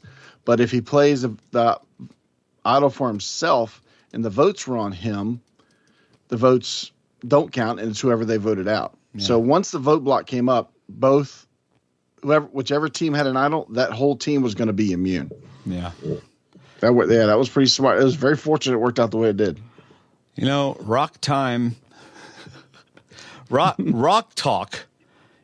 can get very confusing. Yeah. I'm just saying. I mean, 'cause there's so many different scenarios. I had this conversation last night with somebody online, and it was a good conversation. But Will's right. When you start to think about the different scenarios, you forget that Devin's not out. He's actually still in part of this group. Just because his vote got blocked, he's still one of 5. It's not a 4-person vote. It's a 5-person ballot is what it is. Yeah. All right. Next we have Miriam's or Vader Girl. Hi, Dwayne and David. This is I am, otherwise known as Vader Girl, calling from Everett, Washington, where it's very rainy, like Twin Peaks. Rains, rains, and rains. Anyways, hello to you guys. Hello to listeners, patrons, fans, all of it. I am just thrilled with Survivor. It was on fire last night. Total fan for life. Loved last night's episode. I'm sad to see Alan go. He was such a fun character. He just provided a lot of great moments, and it was just really sad to see him go because he was just such great entertainment, but what a great blindside and what a great tribal council. I really love Joe, the probation officer. He is hysterical. I hate to say he reminds me of Tony because I hate comparing him to Tony because Tony's amazing. I love Tony. But Joe is great. He's just so entertaining, and he does remind me of Tony Blancos quite a bit. So I love him. It was a great episode. The tribe swap was really interesting. I'm still Team Ryan all the way. Ryan, my winner pick. I'm really excited he has teamed up with Chrissy. I really see a Dawn and Cochran alliance forming, and I feel like they could have a majority with him, Ryan, Chrissy, Devin, Ben, Lauren, Allie. I just see them going to the top, all of those guys. So I'm really excited. And I didn't have Alan on my fantasy draft. Usually I always draft the athletes. For some reason I had a feeling. And so I didn't lose any points. And I do have Joe, so I got some points. Whoop, whoop, whoop. Sending you guys love. Great episode. Thanks for all you do. I'm looking forward to becoming a patron because I really want to get that David Wright Skype call. So thank you guys for giving us time on that. And thank you guys for all you do. May the force be with you. God bless. And black cats and eat lots of kale for life. Bye. What is this deal with kale? I don't know, but she's emphasizing it more and more and more. I know. I mean, what is it about kale, Vader Girl? Surely it does not taste good. You know what I mean? Absolutely. Or it wouldn't be so darn healthy. Exactly. That's what I was going to do. It would be everyone's favorite food if it was tasted well. I would probably like kale if it had pancake batter all around it and then rolled up in Frosted Flakes. I still wouldn't. Oh, man. But she brings up a point that I thought about earlier. I just didn't write it down, so I'm not stealing it from you, Vader Girl. I'm actually agreeing with you, though. But my point was off of her point of Joe playing like Tony. I wonder if anybody out there is going, this guy reminds me of Tony. We need to get rid of this guy. Yeah. He's like running around like Tony, talking like Tony. You know, if he plays like Tony, he's going to win. He could win at the end, so we need to get rid of this guy. So yeah. Great feedback, everybody. Great feedback. You write them. We read them. iTunes reviews. Well, we don't have any new reviews tonight, but if you leave us one this week, we will read it on the air next week, unless it's mean, and then it's just not nice, and go somewhere else. So write a nice one, and we will read it, and there you go. Look, if you're looking for our YouTube page, this is what's happening. I want my personal YouTube page to be my personal YouTube page, which is going to be interesting because we have almost 1,000 subscribers, and I know that 900 of them are there because of Survivor Talk. So I have started a Survivor Talk YouTube page, and I will eventually transfer most everything over there. And all of our new podcasts will go over their audio because I know lots of people like to listen on YouTube, which is interesting. I did not know that. I don't have a direct link to it yet because I have to have 100 subscribers before I can do that. So if you're There you go. That'll get them in there. Wow. If you're part, well, it's been a long time since we've had a blooper worthy of bloopers. If you are part of our Facebook group, which is survivortalkwithdnd.com/Facebook or stwdd.com/Facebook, I have a post on there that has a link to it. So go to it and subscribe. And once I get 100, then I can give you a specific link. And what that link will be, if I remember correctly, would be youtube.com/ either Survivor Talk or Survivor-Talk. But I'm pretty sure it's Survivor Talk. So there you go. David, are you ready to hear the brown recluse story? Yes. I wonder if the chat room is ready for this. But they've been very active tonight, haven't they? They have. I've seen your video, but I want to hear it in person because I know you're going to blow it up even more. Oh, my goodness. Okay, so here I am. I haven't worn this particular shirt in a while, but it was in a while, but it was hanging up. You're blooping all over the place. I am. Take your time.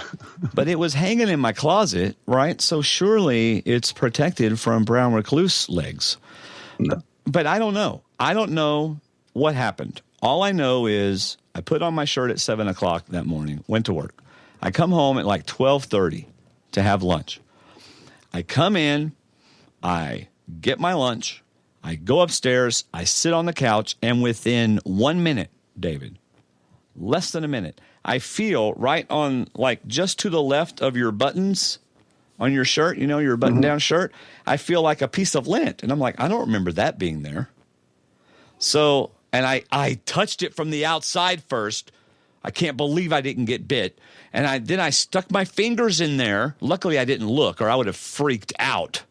I stuck my fingers in there and grabbed what I thought was lint. So I didn't like squeeze and try to kill the thing. I just grabbed. You don't have to hold very tightly to get lint. I just grabbed it, pulled it out, and there is a brown recluse in between my fingers wiggling his feet. Oof, oof, oof, oof. Now, you've run into one before, haven't you? See, I don't think I've ever seen one. Oh, they are. That's because they don't live in your area. Oh. If you look at a map of the United States and it happens to have where brown recluses live, if you look at a brown recluse map, they're nowhere near you in Virginia. Is there a phone book? A phone book? You said just look on the map where they live. Are they in the phone book? I did not. Anyway, so yeah, I mean, we always see brown recluses. I had one night. I was about to get in bed, and one was crawling across Connie's pillow, and it was a big one. That means it can crawl across your face while you're sleeping. And if you leave clothes on the floor or anything like that, be careful, because if they like to get, they are reclusive, brown recluse. They like, yeah. Anyway, so I pulled it out, I put it down on the floor, and I scooped it up and I put it in a little bag because, as you know, immediately I felt like I got bit, right? Mm-hmm. All of the sudden there is a sting there that begins to hurt. And so then I go on the web and look up what happens if you get bit and all the feelings you might get. So all and the first thing it said was, do not take the time to look this up, or you will pass out by the time you finish Google. It actually says, if you think you've been bit, go to the ER. But then the very next line said, there is no antidote or antidote, whatever the right word is. The next line said, why are you still online? Yeah. The next line said, you idiot, get to the ER. But I also read it could take up to an hour or 2 hours to notice that anything is gone. So I thought, okay, I'm going to give it 2 hours. Plus, I was going to the hospital for hospital visitation. Anyway, I had a couple guys to see that had surgery. So I was on my way to the hospital. Anyway, I figured, hey, if I start dry heaving or dying, I could just go to the ER there. Hey, Di, before you leave, can I just... oh my gosh. As long as I'm in the ICU with this guy, can I have a bed? No, but so here I am in the bathroom, trying to get as close to see if I see any little fang marks and everything. But David, okay, listen, man, I know you found a snake, right? Two.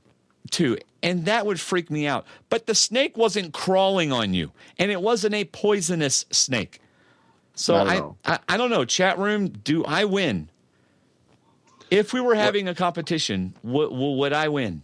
That's was your spouse and your mother-in-law freaking out behind you, throwing shovels and hose at you, trying to help you without? Hey, when I went after the king snake, I had it trapped against the wall with about a 4-foot stick. So I needed something long to go for its head. And I said, Terry, get me something, a shovel or a hoe, anything. She grabs a shovel after she rips apart the garage, which has probably got 2 more snakes out there. She throws the hoe under my left arm, which also has the stick in my left arm. I can't pull the hoe underneath myself to get it free to work on it. Right. And I said, hey, I need the hoe on the other side. I hear, okay, from the other side of the house. She's already run away after giving me the hoe. She ran to the other side of the house. She had to come back into the room, pull the hoe out, and put it on my right side so I could take care of the snake. That's the stress I was under. Your stress was immediate once you realized what it was. Well, I get that. I had stress for quite a while trying to get the thing trapped and then get it out of the house. Right. Okay. If I had seen it on me, that would have been worse.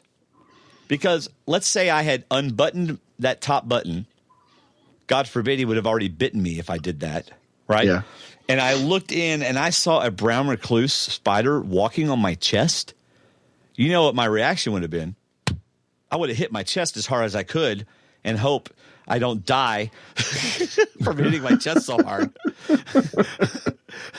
And then hope that his fangs didn't. Oh, my gosh. It would have been much more freaky. And what's crazy is the last 2 nights I have dreamed about what I would do. Oh, no. I have thought about what I would do and imagined what I would do if I found a brown recluse on me. Now, how weird is that? I'll tell you what I would do. That would be the end of Survivor Talk with D&D if you got in trouble with a brown recluse spider. Well, that is true. Gwen says vermin talk with D&D. Well, man, it's the end of the show. We can talk about my brown recluse story. I'm not calling anyone a hoe. I'm calling the stick with the metal bend on the end that my wife threw at me over the chair. Okay, so David ends up at the emergency room, and the doctor says, why do you have a gash in the back of your head? And you say, because there was a snake in my living room. The doctor goes, what? My wife threw a shovel at me. I can just imagine. Connie would freak out. Oh, my goodness. My ministry assistant or my assistant at my office is so scared of snakes. If you say snake, she like, oh. Oh, my goodness. Terry's watching with me last night. How many times did they show snakes last night? Oh, and the title was, I don't like being that close to snakes or something. And where did that even come from? Joe. It came from Devin talking about Joe. Oh, okay. All right. Oh, my goodness. Oh, man. I don't know if I have any other snake or spider stories. I tell you what, though, when you have brown recluses, whether you haven't, like we don't have an infestation, we just have brown recluses. Every house around here has them. And so you'll put out those little sticky things, those that like if you stepped on you would be stuck on it for the rest of your life. After a week, you'd find 6 or 7 brown recluses on it. Oh, wow. Yeah. So y'all are never coming up here again, I guess, or down here again. No, but the you see how fast we've come since. What was the point I was going to make? Oh, that we had because of the first snake. I may have told you, my mother-in-law heard something in the bathroom, so we called a wildlife guy. Yeah. A pest control guy, and he came out, went through the house, didn't find anything. He found obviously some like small mice tracks, which is what brought in the first snake. Oh. Me killing the first snake is what brought in the second snake. Yes. But and then I showed him a picture of the second one that I caught, not the guy we paid to come to that house, but I caught and killed. And he goes, I've never seen 2 different snakes in a house like that on the same day. He said, that's really odd.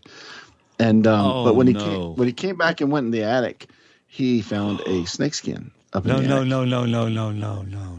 Yes. No. Even above our room, down at the end of the house above our room. And y'all are still living there. Which is, of course, is right by the door where you sleep when you come over here. Oh, and but he picked it up, and Terry was looking at the other end of the house saying, "What is that?" And he kind of put it behind his back. He was going to show it to her, but he didn't want her to freak out about it. He said, "It's a snake skin, and it's a black rat snake." But the problem is, we think we've seen this snake, and it's like 5 or 6 feet long. And it goes from yard to yard. I haven't seen it in a while, but we think it was in our attic, probably at the end of the spring, and shed that skin and then left and went to our neighbor's house because Terry saw it with our neighbor. It went from the gutter down to the porch. It just fell, like solid fell, and they both freaked and ran. Can you imagine if it fell on you? Oh, my goodness. You're just standing on your front porch and a snake falls on you? Talk about a heart attack waiting to happen. Yeah, Oh, and then a few days later, our good friends across behind them are looking out in the backyard, and they're like, "What are the chickens chasing?" They were chasing the snake away from their eggs. They were wild chickens, but they were chasing the snake, and it was about a 5 or 6 foot black snake. Oh, my goodness. And they said, "Wow, the chickens did better than the dog. The chicken chased that thing away, and it took off." So somewhere around here, there's about a 6 foot black snake. That's harmless to us. Yeah. But it's just big looking, and it's scary to the women. But he found that snake. That's our next project. Right now, we're getting under the house taken care of, and then shortly we're going to get the attic taken care of. See, that's why I don't crawl underneath the house. Sure, I got a crawl space, but I'm not getting in it. Yeah. I'm not. Me either. Apparently, if you look at a snake and it has a triangular head, it's poisonous. Yes. And if it's not, then it's not poisonous. But if a snake falls on my face, I'm not going to go, let me look at your face first. Yeah. Before you bite me. Yeah. Before I decide if I'm going to totally freak out or not, let me look to see what shape your head is. Yeah, because both the snakes that I found, if they bit you, they'd leave a small mark, but it would feel like somebody's pinching your finger. It wouldn't be like a brown recluse or something dangerous biting you. Oh, my goodness. Yeah, what is really scary having brown recluses, right, is I golf maybe once a year, and I keep my golf clubs in the garage. Mm-hmm. So, they could be all in there. But what's worse is when I keep all my outdoor shoes outside in the garage. Yeah. And I'm always afraid I'm going to put my foot in there and a brown recluse is going to be there. Oh, yeah. I'm constantly shaking my shoes out there because I can't bring my grass shoes in. I'll get in trouble. Yeah. So they have to stay out there. But it's like, anything can crawl into my shoe and plant itself in there and start laying eggs and everything else. And so Becky Davis in our chat room says, I had a black snake beside my recliner that I was sitting in at the time. My cat was playing with something, and I put my hand down, oh my gosh, to figure out what he was doing. I felt something, stood up, and it was a snake, scared the snot out of me. Oh my goodness. Oh my gosh. Oh. See, I'm surprised we didn't have a for sale sign out front. Oh, man. Later that day. Because Terry is just, she can't even watch them on TV. Last night they showed 2 or 3, like I said, in Survivor, and she's like, why? Why are they in their underwear, and why are they showing snakes? And I'm thinking, you're right. Give them their bathing suits or something. Oh, Give them something else to wear. What? They still don't have their bathing suits, and it's day 11. Yeah. That is kind of weird because they usually give them their bathing suits. Well, there has been a water challenge, right? Yeah, because they went under to move the blocks through the cage thing. Yeah. Yeah. A couple water challenges. Wow. Well, I don't know that I have any other snake stories.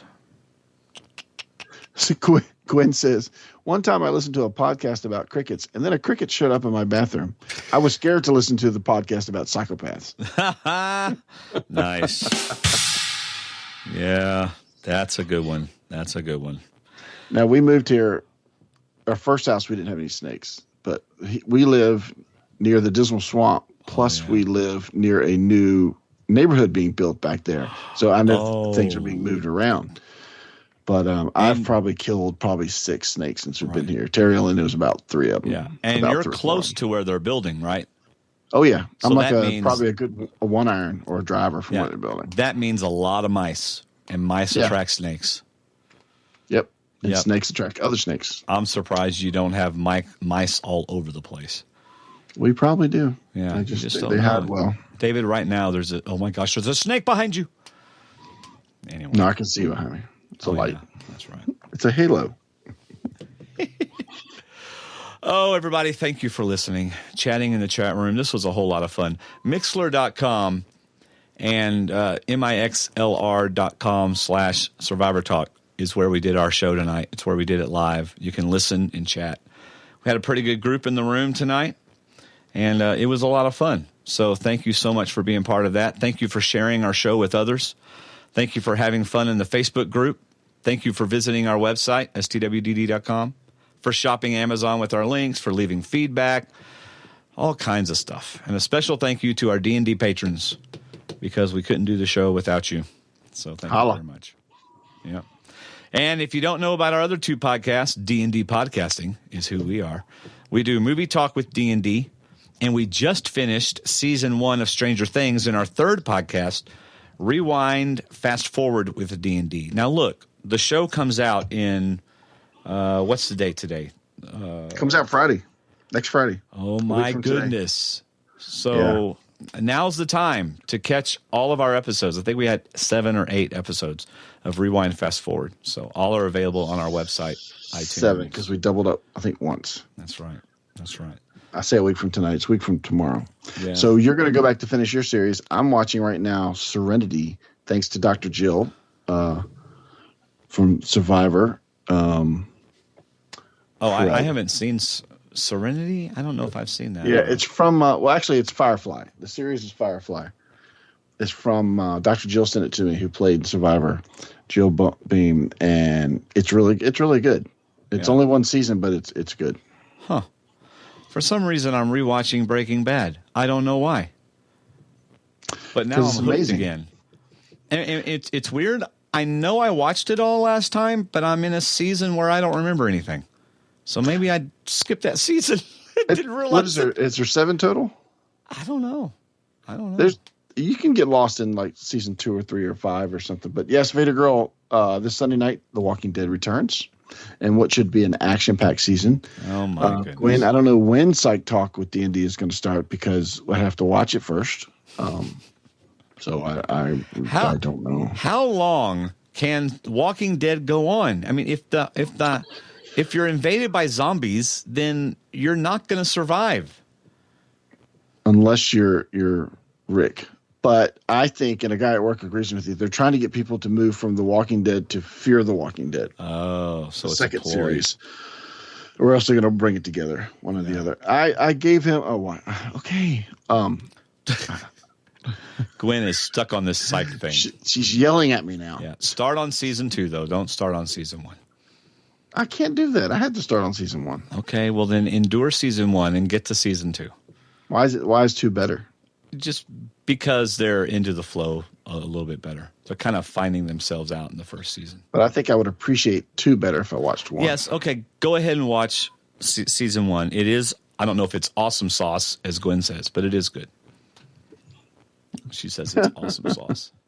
I'll finish Firefly first. It's only like 1 season, so I'll watch that first, and then I'll...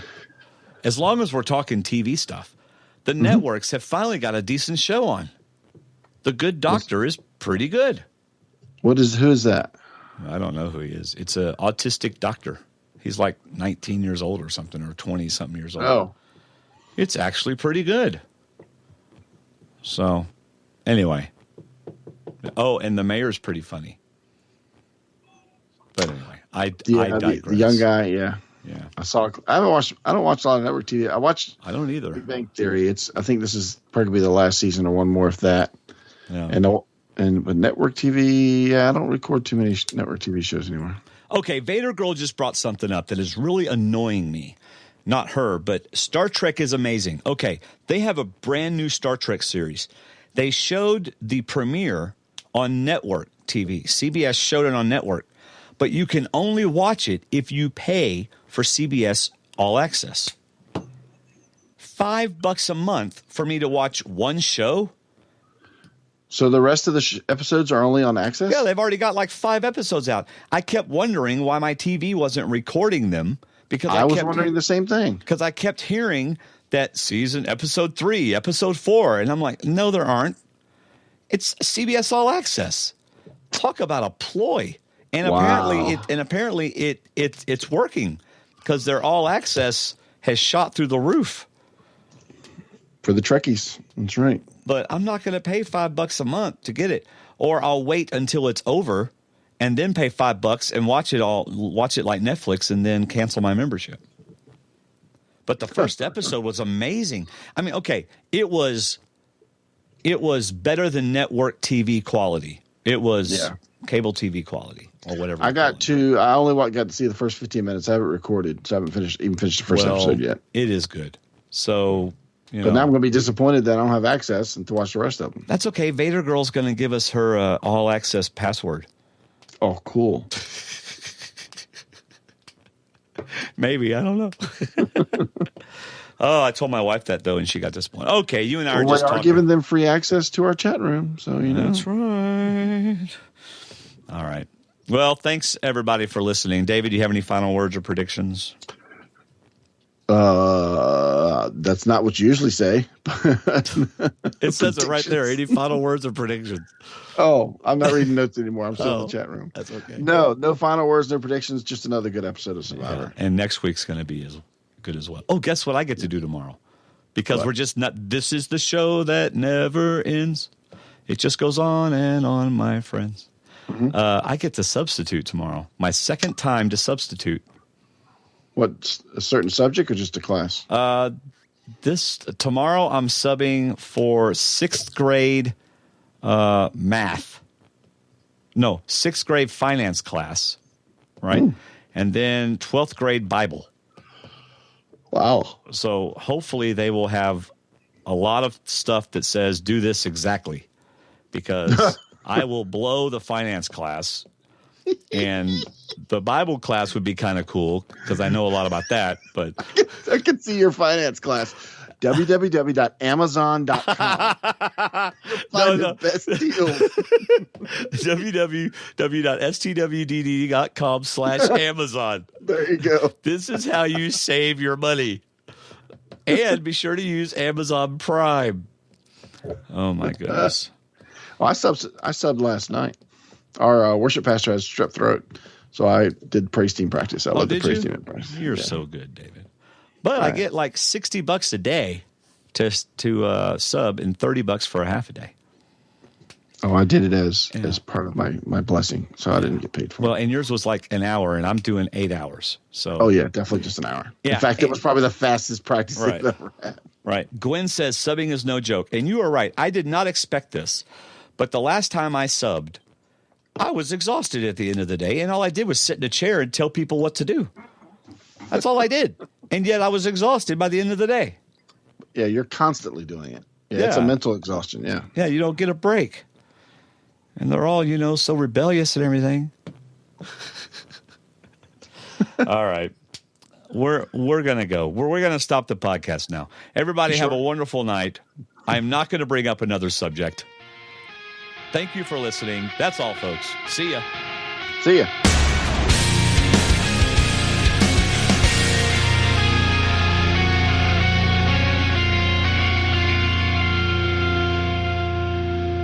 Survivor Talk with D&D is a production of D&D Podcasting and is hosted by David Jones and Dwayne Stroud, the 2 Ds in D&D. We're two best friends who decided way back in December of 2011 that we wanted to share our love of Survivor with all who would listen. Follow me on Twitter at Survivor_talk. Join our Facebook group at stwdd.com/Facebook. A special thanks goes out to Adam Klein, the winner of Survivor Millennials vs. Generation X, for providing both his voice and time for our show introduction. The amazing music you heard is Never Again by Breaking Benjamin. Thank you to Mark Percy, who creates all of our graphics and puts up with my OCD for each new graphic he creates. Thank you to Patrick Monroe, who spent countless hours designing our website and continues to provide support at all hours of the night. Visit our website at stwdd.com for quick and easy access to our most recent shows, as well as all of the others. Discover our 2 other podcasts, Rewind Fast Forward with D&D and Movie Talk with D&D. Check out our D&D store for shirts, hoodies, and even coffee mugs, or just look around and click on things. We couldn't create and produce our podcast without the financial support of our D&D patrons, as well as those who use our Amazon links. So thank you for going above and beyond and sharing in the fun of D&D. Become a D&D patron at stwdd.com/patron and enjoy immediate access to all of our shows prior to their release date. On a personal note, thank you to David for your friendship and for not telling me I was crazy about this whole podcasting thing. To God be all the glory. Thanks for listening.